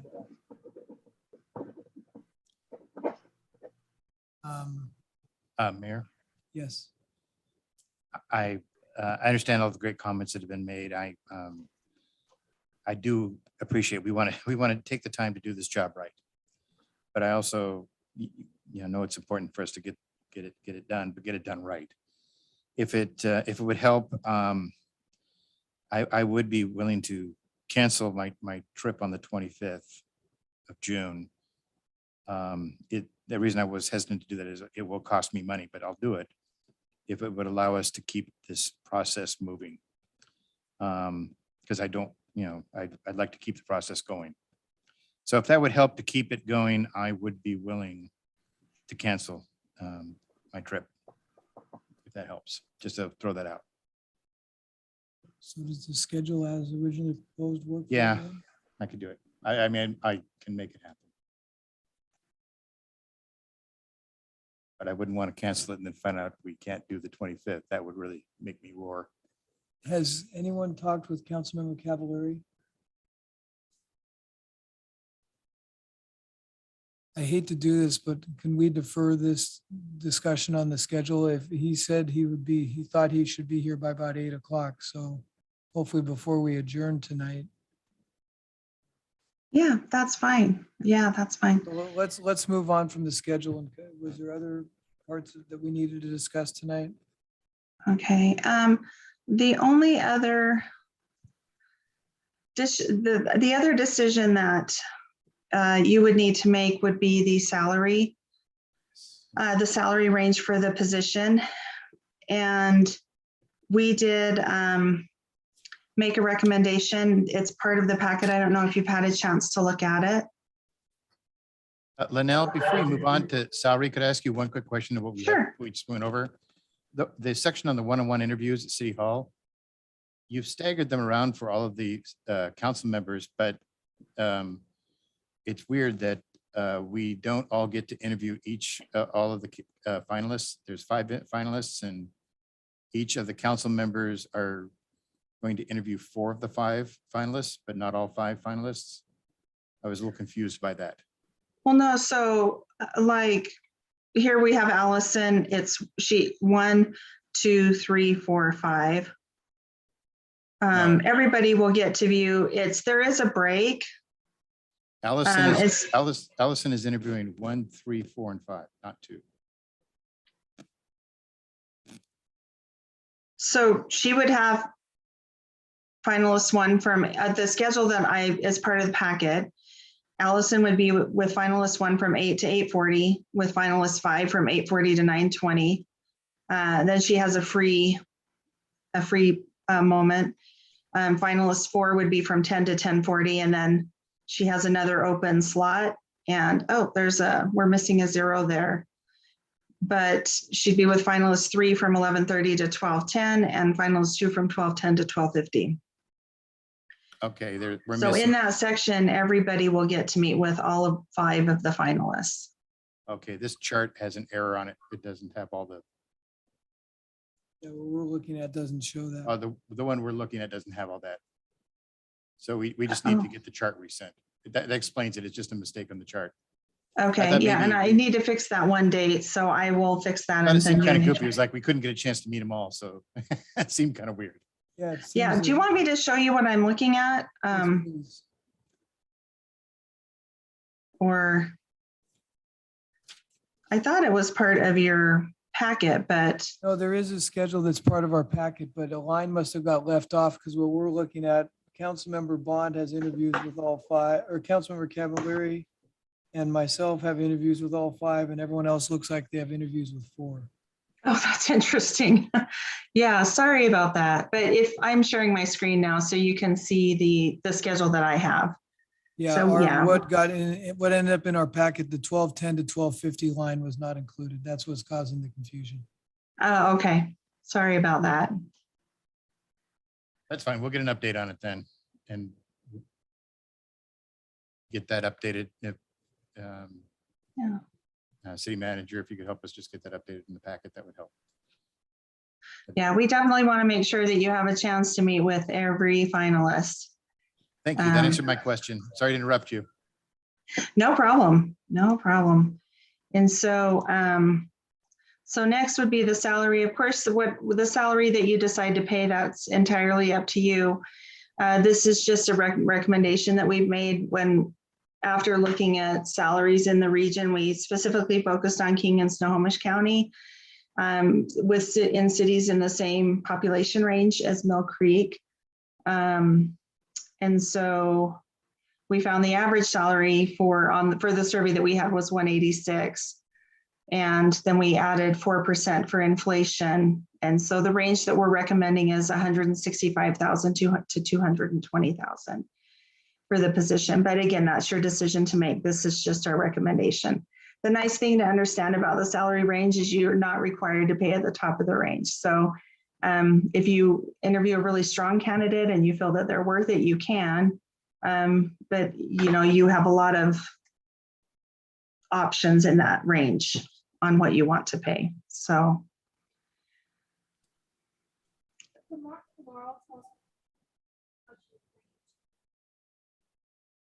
What was that? Sorry. Could Laurel or Martin tell us what the current budgeted range is for that position? That might help everyone with their decision looking at this. Yeah, if I'm not mistaken, it's roughly 145 to about 183. It's somewhere in that range. Laurel can confirm that.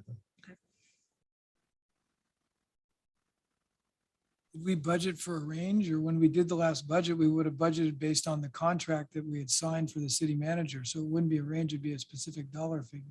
Yeah, I'm pulling up. Give me 1 minute. The information I remember was about I want to say 134 to 176 was the city manager range. And there wasn't a big gap on the spreadsheet that I saw between the city manager and the department heads. And you are considering, or you're in process of a salary survey and possibly raising salaries. And so you'll definitely want a gap for the city manager between the manager and the department heads as well. So that's another consideration. Councilmember Steckler, your light's on. Did you have a? Oh, I wasn't, was she ready to answer? I can't. See her on the screen. Laurel, were you ready with an answer or? If you're not, It was at Councilmember 183. Thank you. Right, which reflects what we determined was the salary for the city manager when we hired him 3 years ago. Councilmember Steckler, did you? Yeah, I had a couple of questions on this, Linnell, and I was looking at the chart.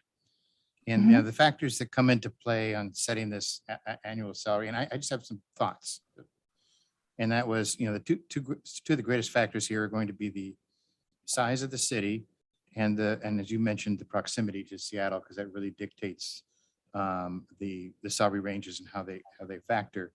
And in the cities that you looked at, two of the largest ones are the city of Bothell, which is significantly larger, and the city of Mercer Island, which is really quite close to Seattle.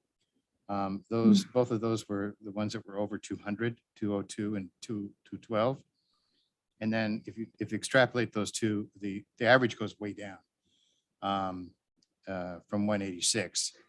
So I am supportive of definitely supportive of raising our from where we are, because I think it's getting a little bit more competitive out there. But when I look at what other cities are paying, I would love to have a salary where our top end is above what other cities are paying, more than what other cities are paying.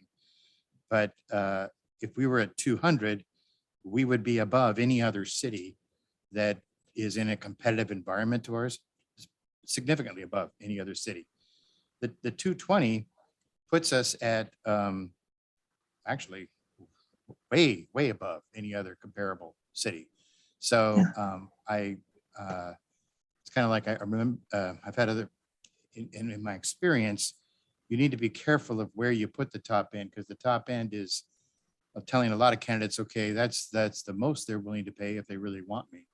And a lot of candidates, case in point, our last recruitment, that's the salary range they wanted to be paid. So when you go to that top end, that's a carrot that a lot of really strong candidates are going to say, I'm deserving of that. And 220 is, well, it's more than Bothell, it's more than Mercer, it's more than, I did the AWC study, which brought in a lot of other cities that you didn't bring in, which you shouldn't have, which is great. I appreciate that.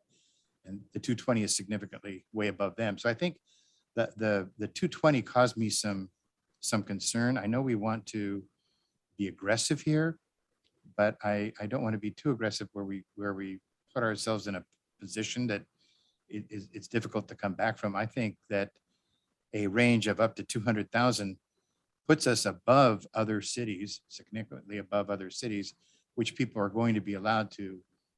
I mean, we're talking about people that could be making as low as 150 or 170.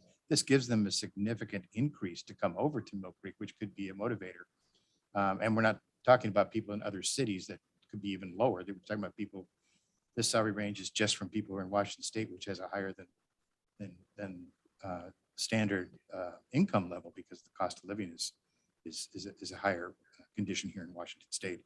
So I think 220 I have a hard time justifying that. I would recommend that we look at a high end of 200, or if you wish to go above, maybe 205, just to set a precedent. But I think 220 is too high. Well, I will tell you, one of the things that I looked at when we were doing our research, one of the things that we looked at was the Bothell city manager position that was recently advertised, and their range, the top of their range just 2 months ago was 233,000. And I don't know if didn't check to see if they hired anyone and what the salary ended up being, but I know the top of their range was They're 233,000. meeting tonight to select their finalist. Yeah. And they're Oh, okay. also Okay. significantly larger than us. Councilmember Vaughn. Thank you, Mayor. So I hope I'm wrong. I've been beating this drum a little bit, but I think we're going to experience a hiring crisis. It's not just going to be Mill Creek. It is going to be Bothell. It's going to be Sultan, Everett, Monroe, Issaquah, Richmond, Redmond, Kirkland, all these cities. Wait and see how tough it's going to be to replace Tom Rogers and how much money we're going to have to pay to even get people to put in for the position, much less get the type of person that we want to hire. To retain our staff that we currently have, who are being recruited as we speak from other cities that want them because they cannot find anybody, we're going to have to pay more. And it's going to start here and it's going to trickle down.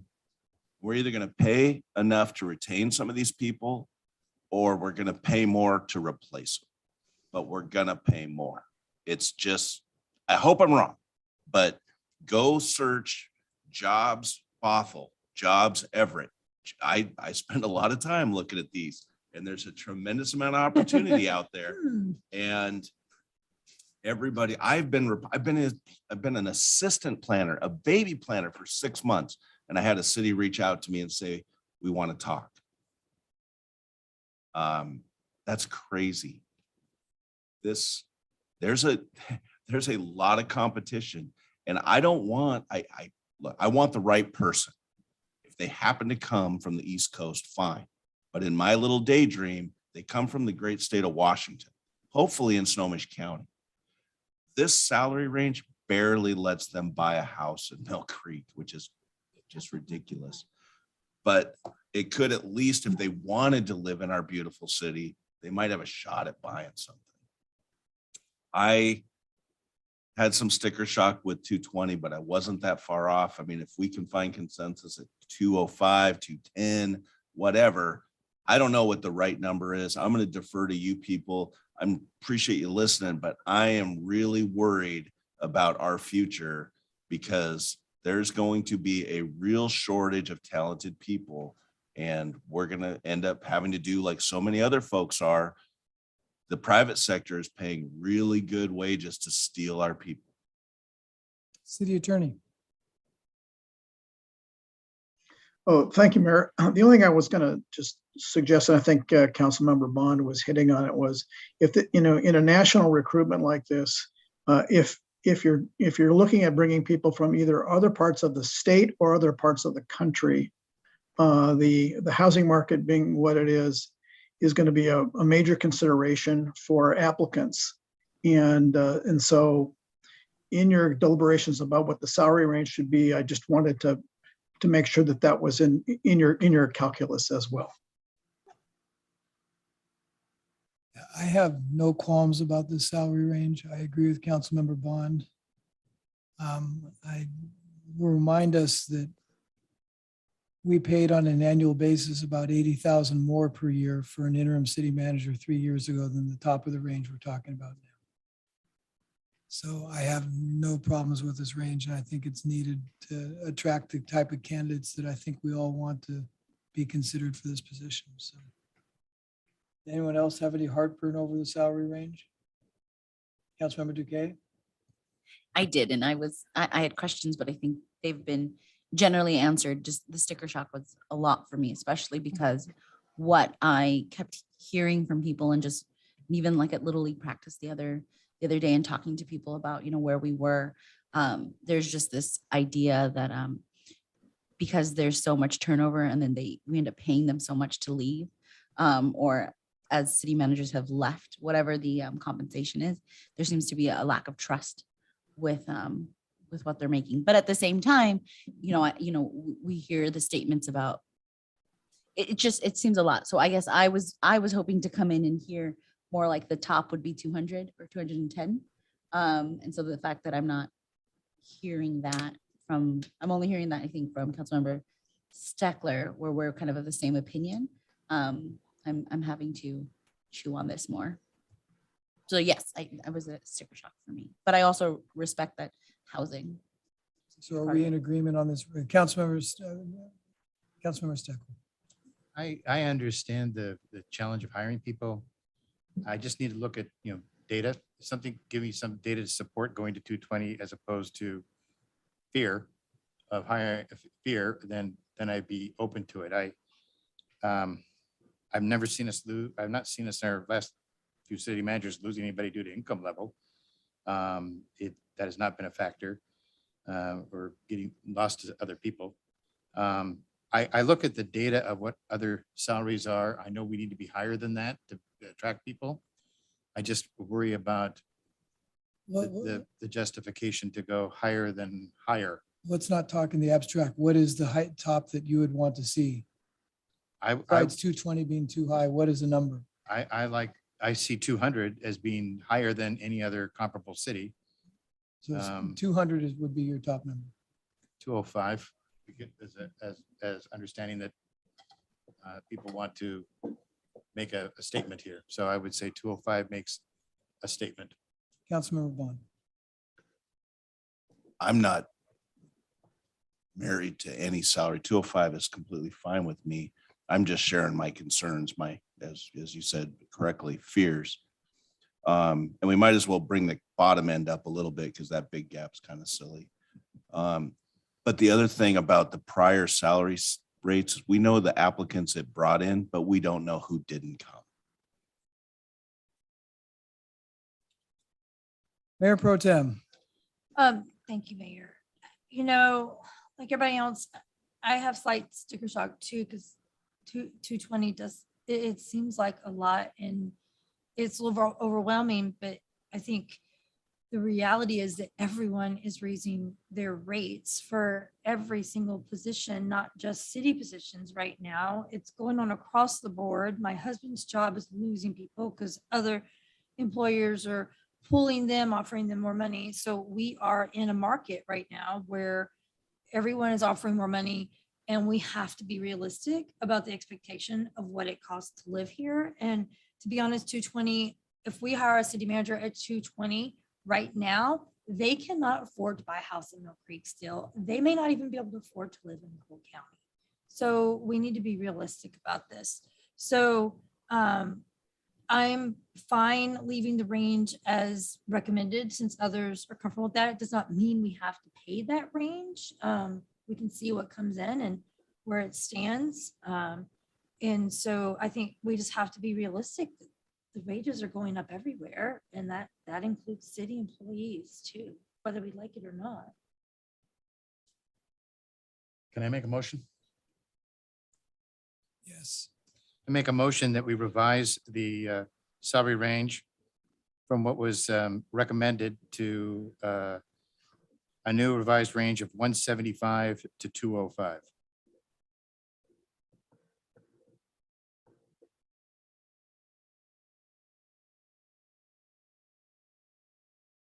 I'll second it so we can have a discussion. Motion on the table for 175 to 205, discussion. Councilmember Allison. Yeah, I'm hiring people every week and in the private in the private sector. And I think that we should leave the high end where it's at. I don't have a problem hiring the lower end, but that gives us room for counter offer situations. Doesn't mean we have to extend an offer at that high end, but it would give us wiggle room.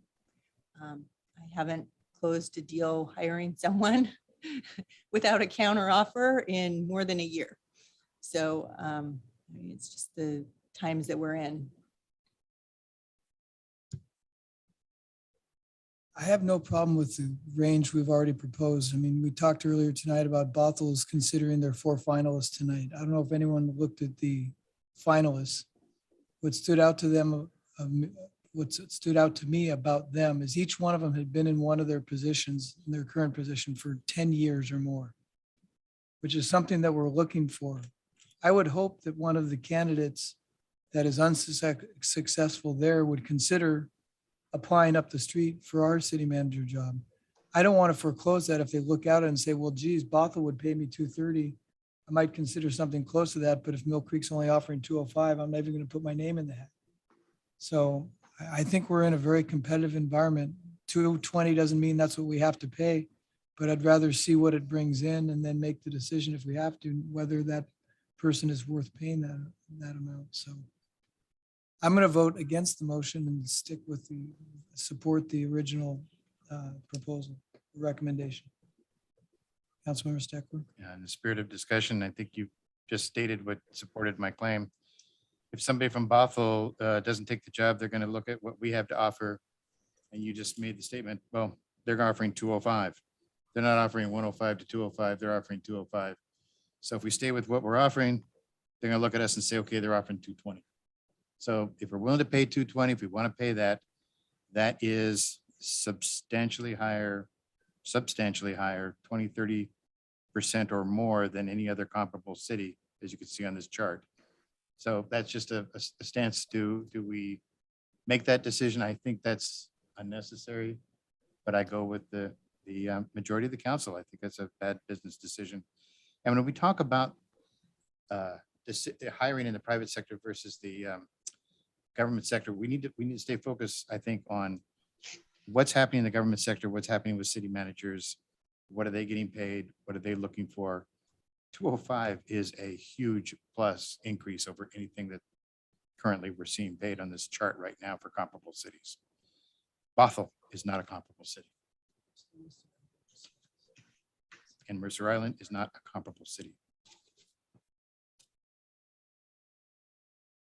Grant, is your hand still up or back up?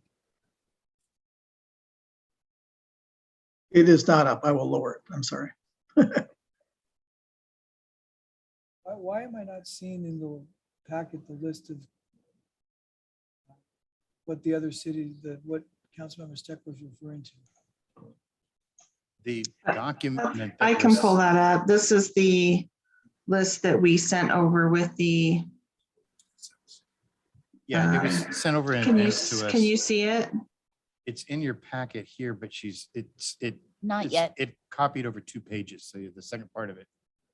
I'm looking at the memorandum with the recommendation, and then after that, there's I see organization of population and. Yeah, She's put it on the screen now. there it is. And the back half of it is up there. Okay, for some reason on my iPad, it's not the full, it's not showing up. The salaries aren't showing up, so I didn't have the. So you have Kenmore's paying 193. This was, again, this is a year or two old. The document we have to look at from, but you have Kenmore paying 193. Mercer Island is a little higher. Maple Valley's at 190. And again, this is a year or two old. So they're going to be close, but they might be a little bit higher if they were adjusted for inflation. Whereas cities like Montlake Terrace are 151 with a little over 20,000, Covington at 20,000. Yeah, I would argue that the population is irrelevant, that we should be having on this chart the median home price, that the city manager we're asking to come here is being asked to, community is being asked to live in. I mean, the median house price in Montlake Terrace isn't over $1 million like it is in. But it's listed in the brochure that the city manager does not need to live in the city. It's not a requirement. Well, it was in the last 2 contracts we did with our city manager. It was. They can't legally require him to anymore. The legislature passed a law this year that it is no longer required for a city manager to live in the city. City attorney, is that correct? Because our last 2 contracts did provide that the city manager must live in the city limits. I know there was a bill that was going through the legislature, and I am not aware of what its final outcome was, but if it sounds as though the Mayor Pro Tem was following it, I can double check while you are deliberating, and I'll let you know.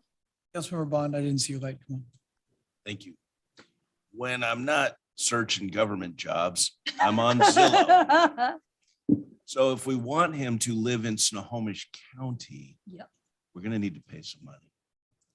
It isn't exactly cheap in Linwood either. It's not cheap in Bothell. And even though Bothell is not a comparable to us, which I agree, they're twice our size, probably have a much larger budget. That's who we're competing with. And if you guys, I agree with one of John's premises, which is essentially whatever we set the top at is what they're going to come in at. It seems to be the reality.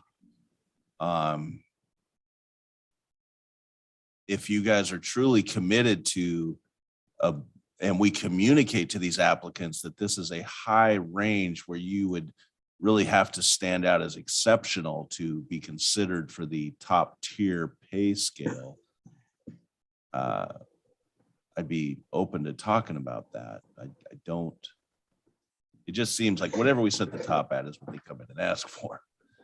So those are my thoughts. We can definitely add that verbiage in. The one thing I want to say about Mill Lake Terrace is our firm actually did the search for the current city manager. And one thing that I would add was he was an internal candidate. And the thing about internals is that they already live in the community. So they already own the house. They don't have to move there. And, you know, because they're coming from lower in the organization, even if you offer them at the lower end of the range, it's still an increase for them and they don't have to move. So when you see an internal city manager hired, the salary is usually lower than somebody coming in from outside the organization. And so Mill Lake Terrace is, that's not, I wouldn't say that that's comparable to the other cities. It is really low, but I think there's a reason that it's low. And he's a great manager, so nothing against him personally. It was just the situation around his hiring that he was able to come in lower than others would have if they, you know, then they would have hired somebody from the outside. So. Councilmember Allison. All of that is all of that salary data that we're looking at in that table, is it all approximately 2 years old? I think I received this data last summer from the AWC, and It's 2021. yeah, so it's probably about a year old.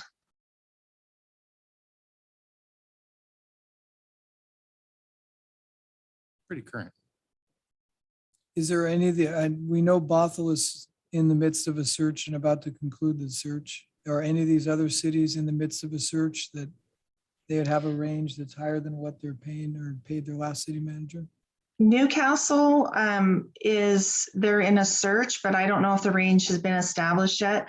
I did try to look for it and I didn't find a brochure. I'm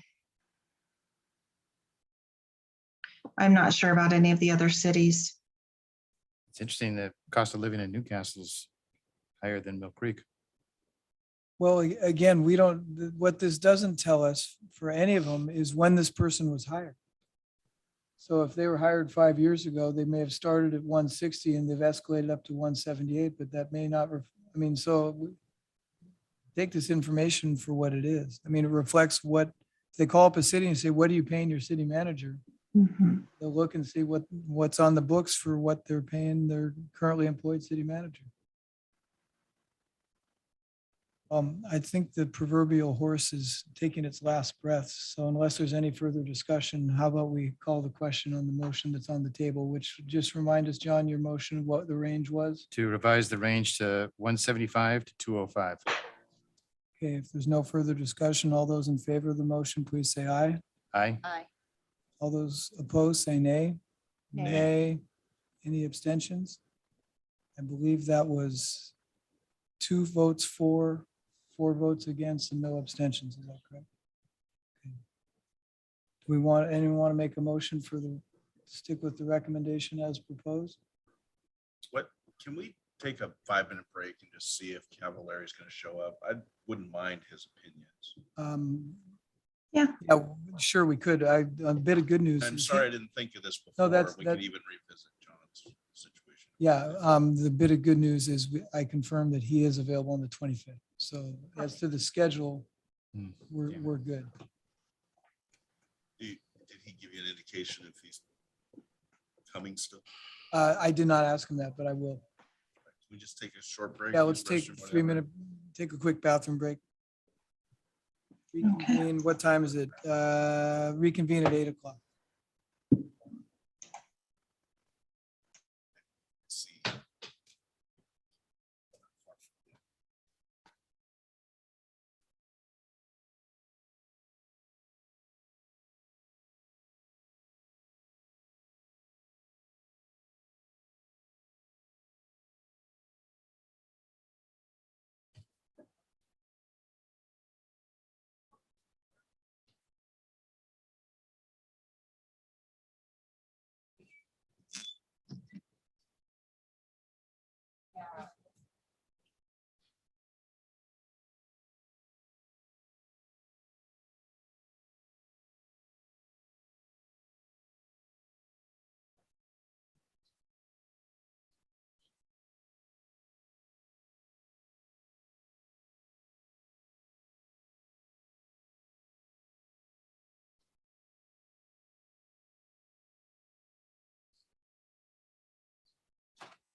Yeah, Grant just confirmed it. That you don't have to, but you can require it. In our the last 2 contracts, I'm 99% sure specified that the city manager should live. Our decision was to require in the contract that they live.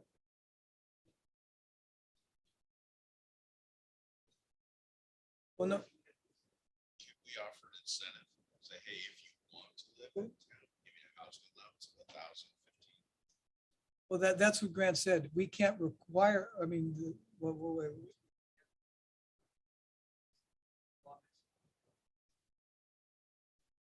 It does not, the law does not require it unless required by the council. So state law by statute doesn't require the city manager. Well, no, that wasn't in state law before.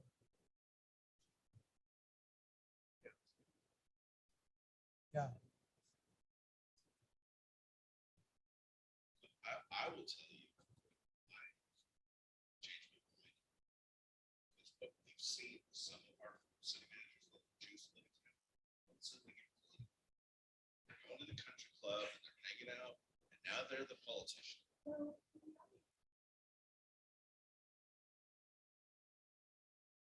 Actually, it's same with, Probably should. it's fine. I'm gonna have to- No, I understand. We should just.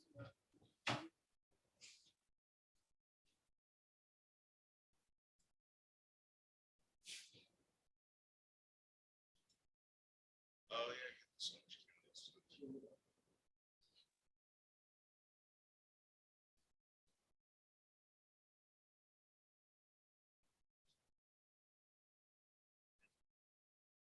I mean, I hope.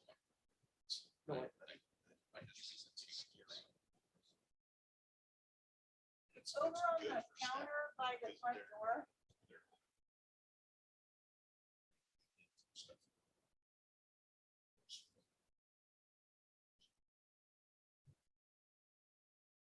I have not gotten a response.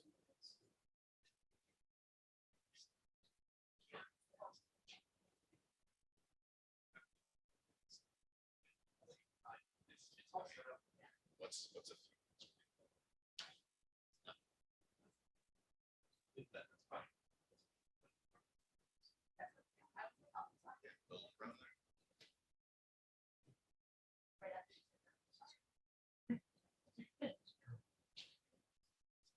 Saturday.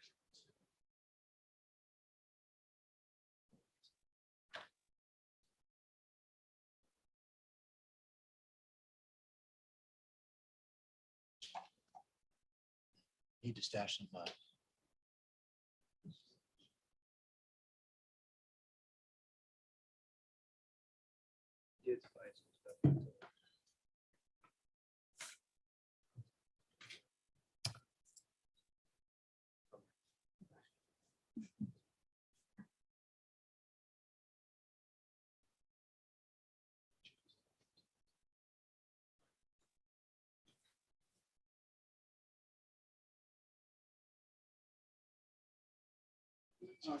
Did you hear from Vince? Okay.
Are we ready to get back going? I have not heard from Councilmember Cavallari as to his availability tonight.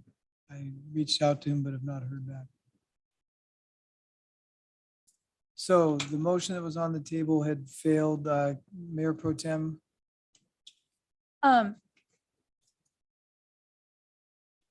Mayor, I'd like to actually maybe propose a motion for a compromise and make a motion that we look at doing 175 to 210.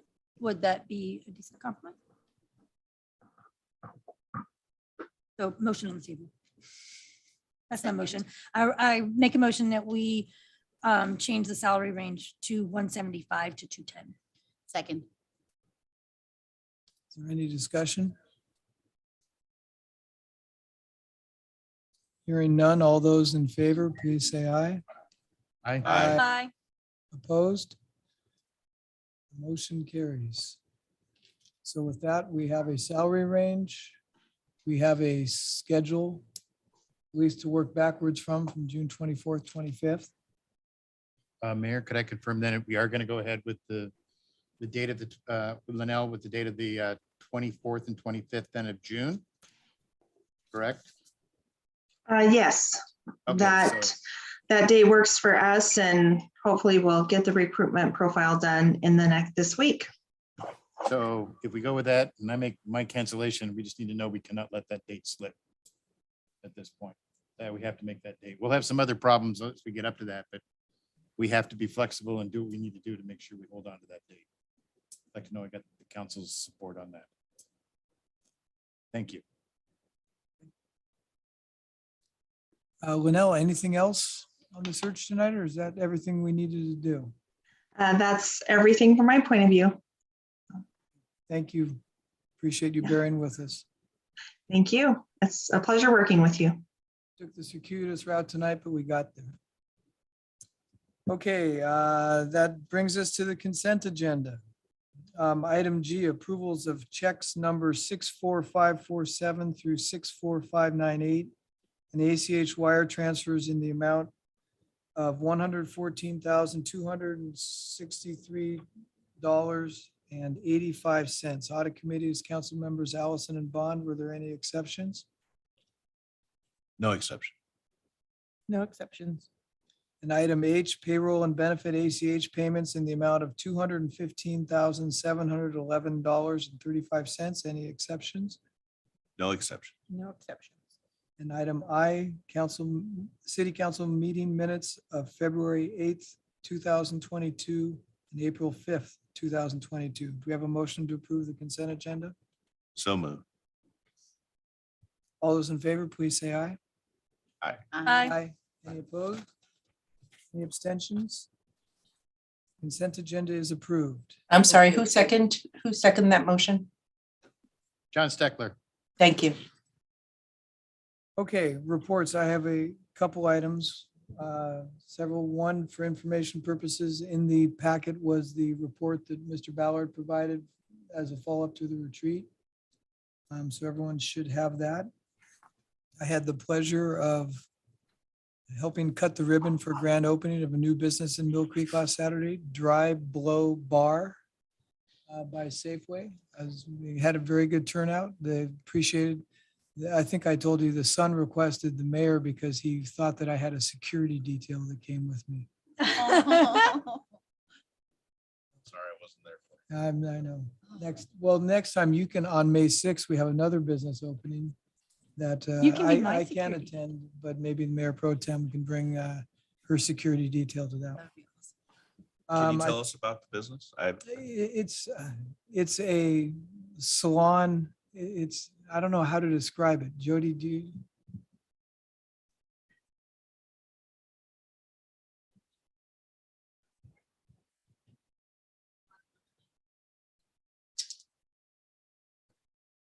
Yeah.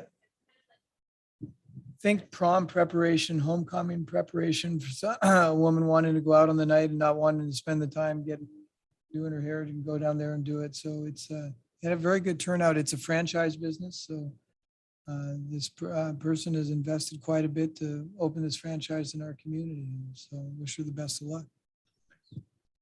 I think I mentioned last time Hart reconvened, and the next meeting will be on June 2nd. The only other thing I had that I wanted to have a brief discussion with is the idea of utilizing, not overusing, but utilizing in isolated occasions, a committee of the council. I think we did that. It worked well with the city manager process. I'm not suggesting we do this for everything, but one idea that Councilmember Steckler threw out that we could consider is, for instance, having a finance committee where the purpose would be for this 3-person member committee to pre-flight the financials with the city manager and the finance director a couple weeks prior to them being presented to the full council for review and discussion, so that hopefully it can streamline some of the questions and the review and make our discussion a little more productive. So I guess my ask is there any objection to starting a finance committee to facilitate that process with the monthly and quarterly reviews of the financials? No objections. Are there any willing volunteers? Councilmember Steckler, Councilmember Duque, Mayor Pro Tem? We have our second committee. Okay. I think that's all the reports that I had for tonight. Oh, and congratulations again to Mr. Rogers. He's not here, but I'm glad we got to celebrate with him tonight. That was a great turnout, and thanks to staff and everyone. Mike, you did a great job emceeing that get together. Mayor Pro Tem, any report tonight? Thank you, Mayor.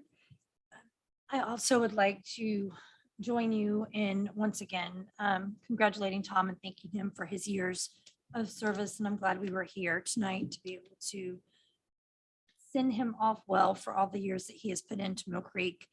I would also like to remind everyone that we have the extravaganza this weekend on the 16th. And I want to thank everyone for, I reached out and realized it wasn't on the calendar, it was only on the page, and you guys got that up right away. Thank you so much for taking care of that. I really appreciate it. I wasn't here, since I wasn't here last week. I don't know if we've actually reached out, and we'll make sure that I thank Rep. Berg and Senator Lovick for making sure they got us some extra funds in the new budget for this year to help us with planning for the DRCC and to add some improvements to upgrades to the library. Thank you very much for that. I just want to draw our attention to something.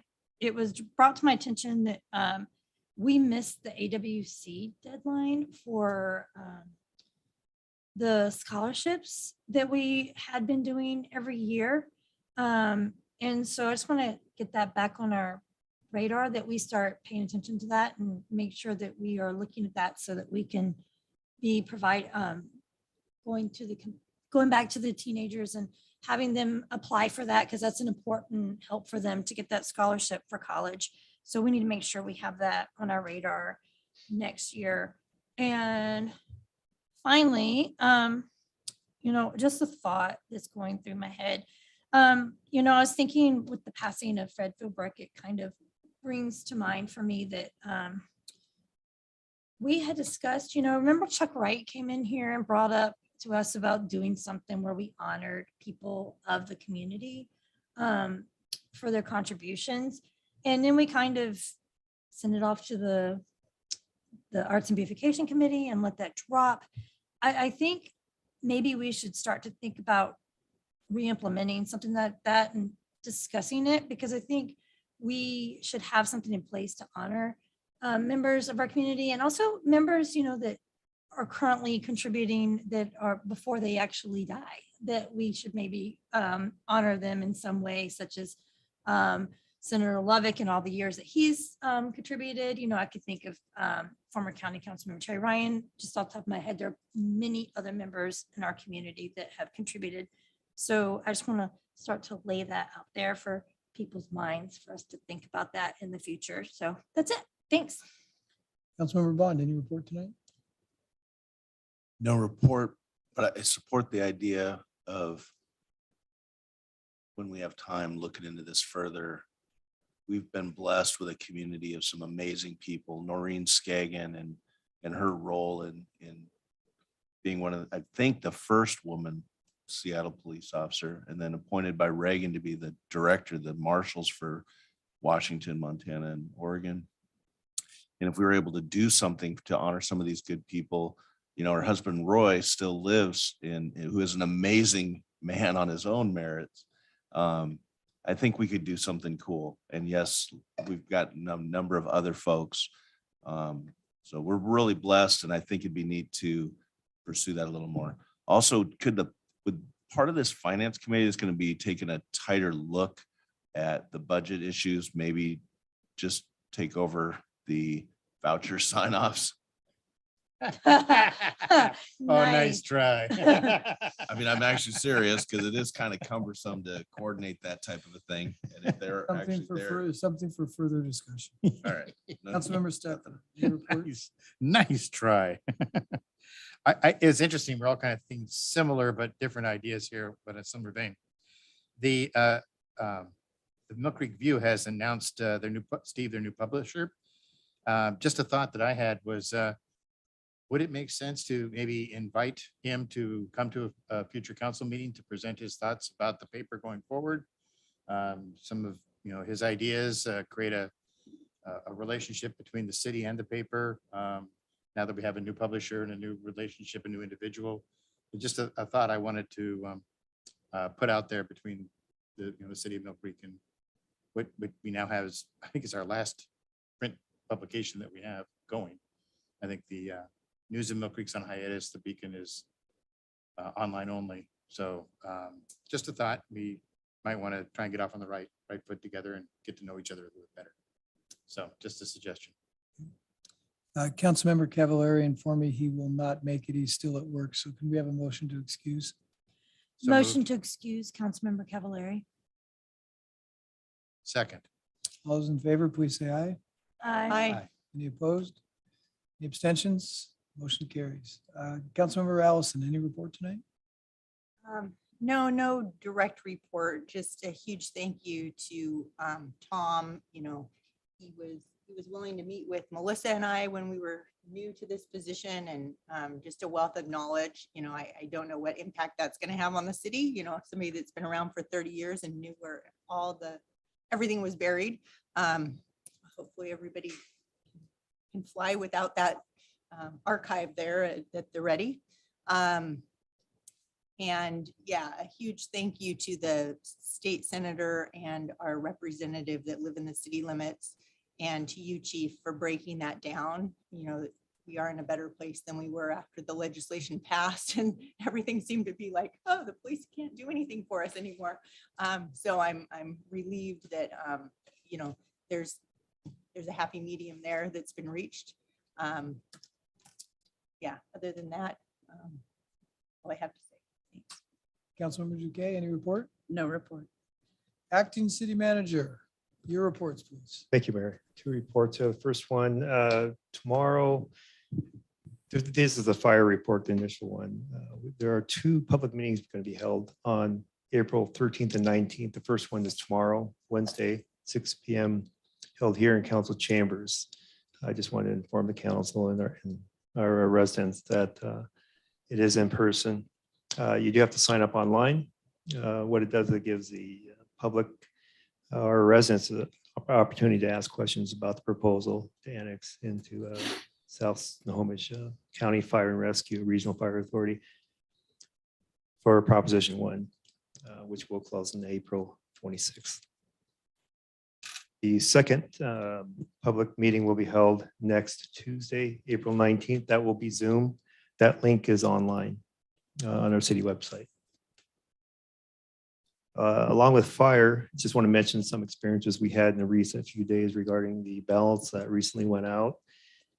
There've been a lot of questions across from our residents contacting representatives of the city of Mill Creek and across different levels, including council, leadership team, and staff. We just wanted to emphasize to focus on the FAQs. You have the advertisement in front of you that went out regarding the city of Mill Creek and the fire services in front of you that we handed out. That provides a good outline of kind of how to respond, and that's kind of what we use to respond to our residents as well. Also focusing on the FAQs, there are some that we are focusing on. One in particular would be what happens if annexation is not approved. As we all know, if it's not approved, the city will have to, it may impact significantly our services or possibly having to increase taxes and raising those revenues to contract for EMS and fire services. And even a possible utility tax might be in the works too, if that should occur, if the annexation is not approved. One other key fact about the annexation is that it does give us a right to vote. It gives us, as Commissioner Chen alluded to in his discussion earlier on, that it gives us a seat at the table. So that is a key point as well. I don't know if there's anything else that our city attorney or Director Todd would like to add. So thank you. The next is a staffing update.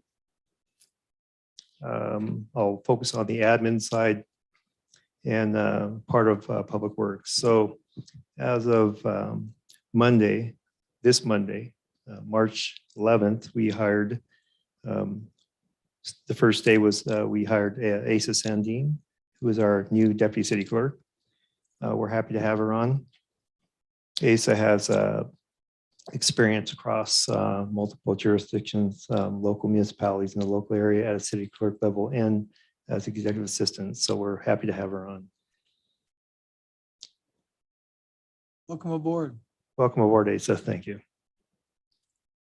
Currently, we have a staff accountant position that and an HR manager position that have been posted. We are looking at applications as we speak and going to be planning interviews for both of those probably within the coming weeks.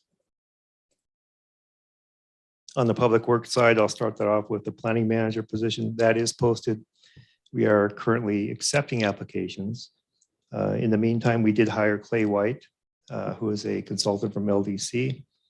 He's been with that company, I believe, for 5 years. In the industry, about 16. He is currently a planning director and working for us on a consulting basis until we fill that planning manager position.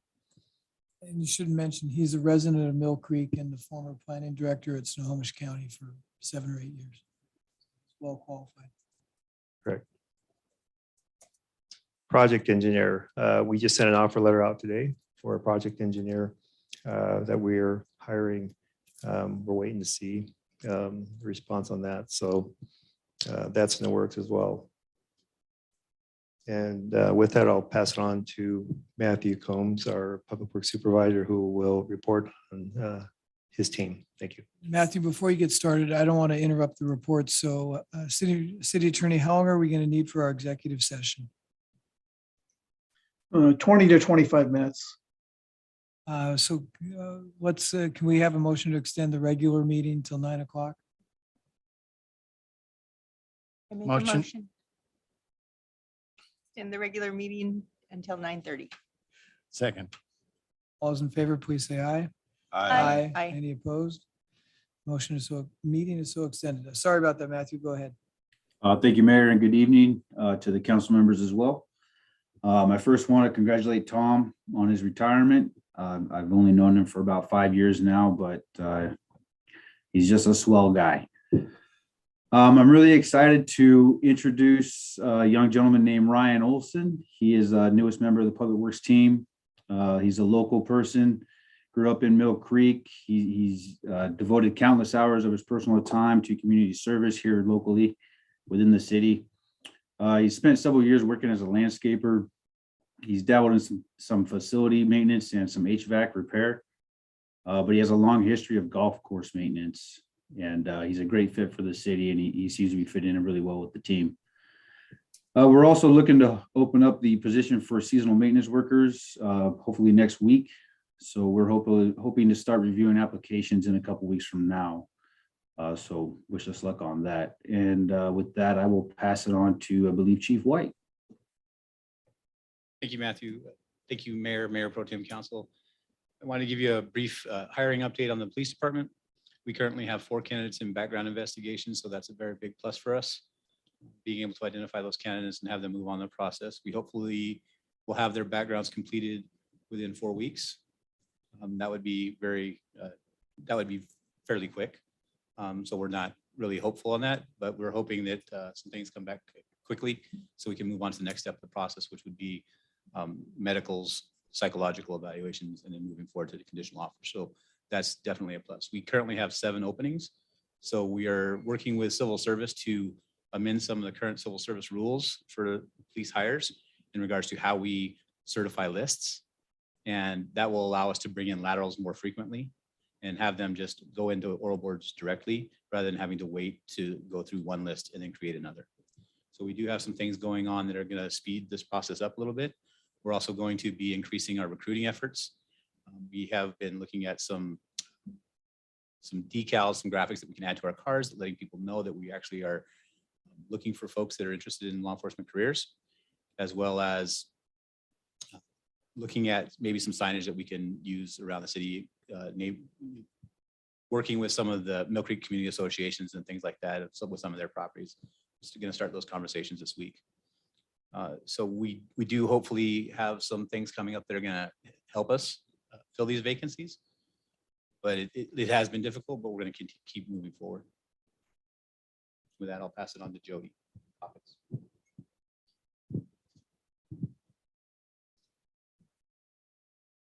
Thank you. Naomi, can you bring up the slides?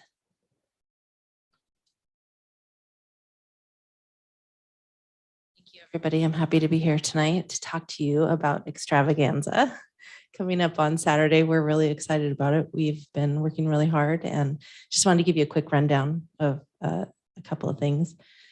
So it's Saturday, the 16th, 10:30 to noon. We'll be there bright and early, setting up at 8 a.m. With wonderful volunteers like Barb Heidel over there. We're going to have, we're doing things a little differently this year. We are going to have activities for the kids. We're being really conscious about keeping them apart. So we're splitting up groups in different tents, having tables in between the folks that are, showing the kids what they're doing and then things that they can take home. So we're going to work really hard at keeping everybody safe. We have mad science with slime and tiny arts. They're going to do some fun balloon arts for the kids and let them choose and take those home. Venture Church has been wonderful, and they're going to have games and bunny picks. Our own Bart Fouch's daughter is going to be the bunny this year, so we're excited about that. City Public Works is bringing out the PW14 truck and all the parts to it. They're going to have those out as a display, and we've made a big sign explaining what the parts are, what they do. So we're happy to have that as kind of a photo opportunity and a learning experience for the kids. Mill Creek PD is going to bring a car and a motorcycle, and Starbucks free coffee. They've been wonderful, reached out to us actually, wanting to get involved again. And we're providing 18,000 eggs that the YABS Youth Advisory Board filled for us over 3 different events that we had to get those filled. So we're excited about that. Can you do the next slide, Naomi? Thanks.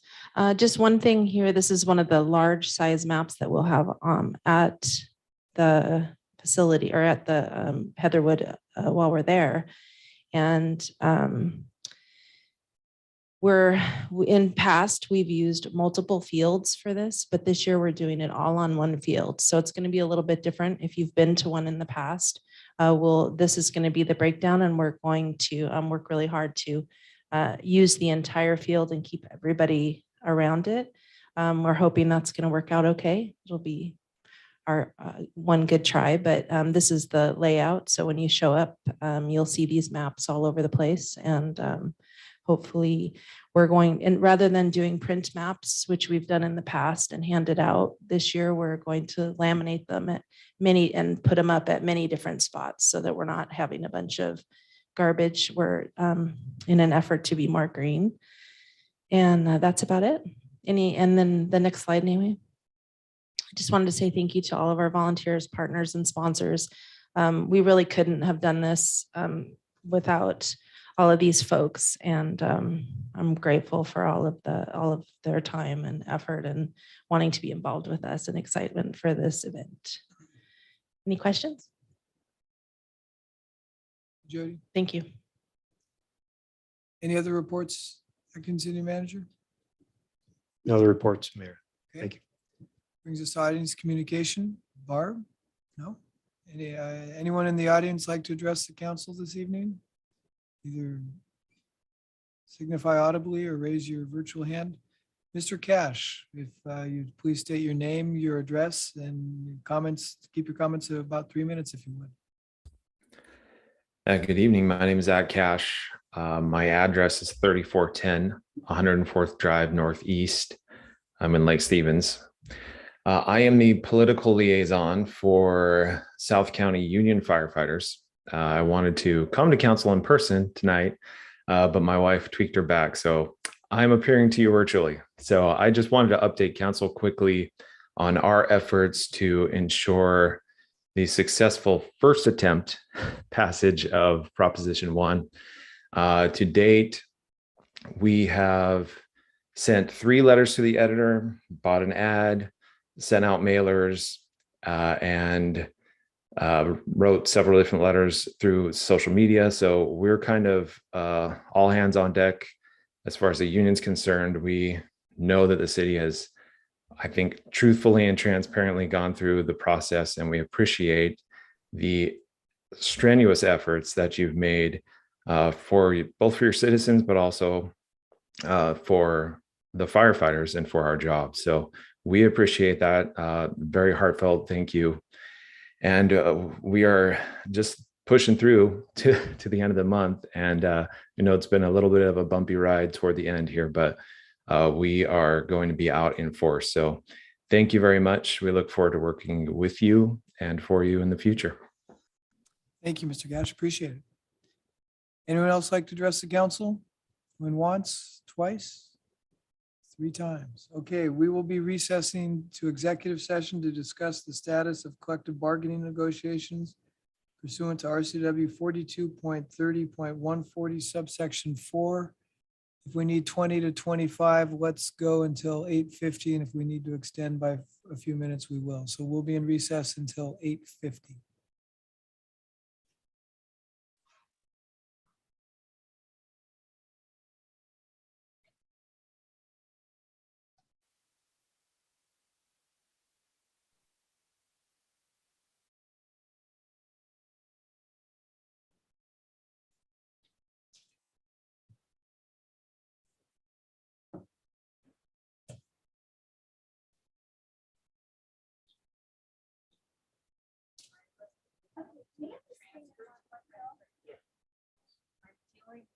His financial planner's assistant, who was up until later.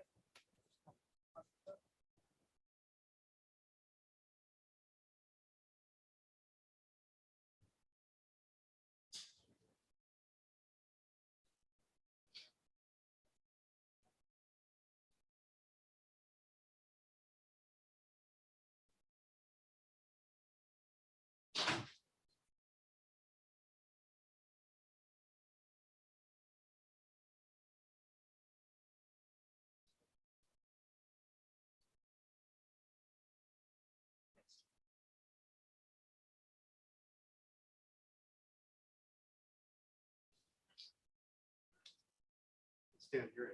Yes. Yeah.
Council is extending executive session until 8:55.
Council's extending executive session for another 6 minutes until 9 p.m.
Council is extending executive session until 9:10 PM.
Council is extended until 9:15.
Council's extending until 9:20.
Okay, it is 9:19. I forgot to mention before the executive session, we will not be taking action after the executive session. And with that, we adjourn the executive session at 9:19 and will now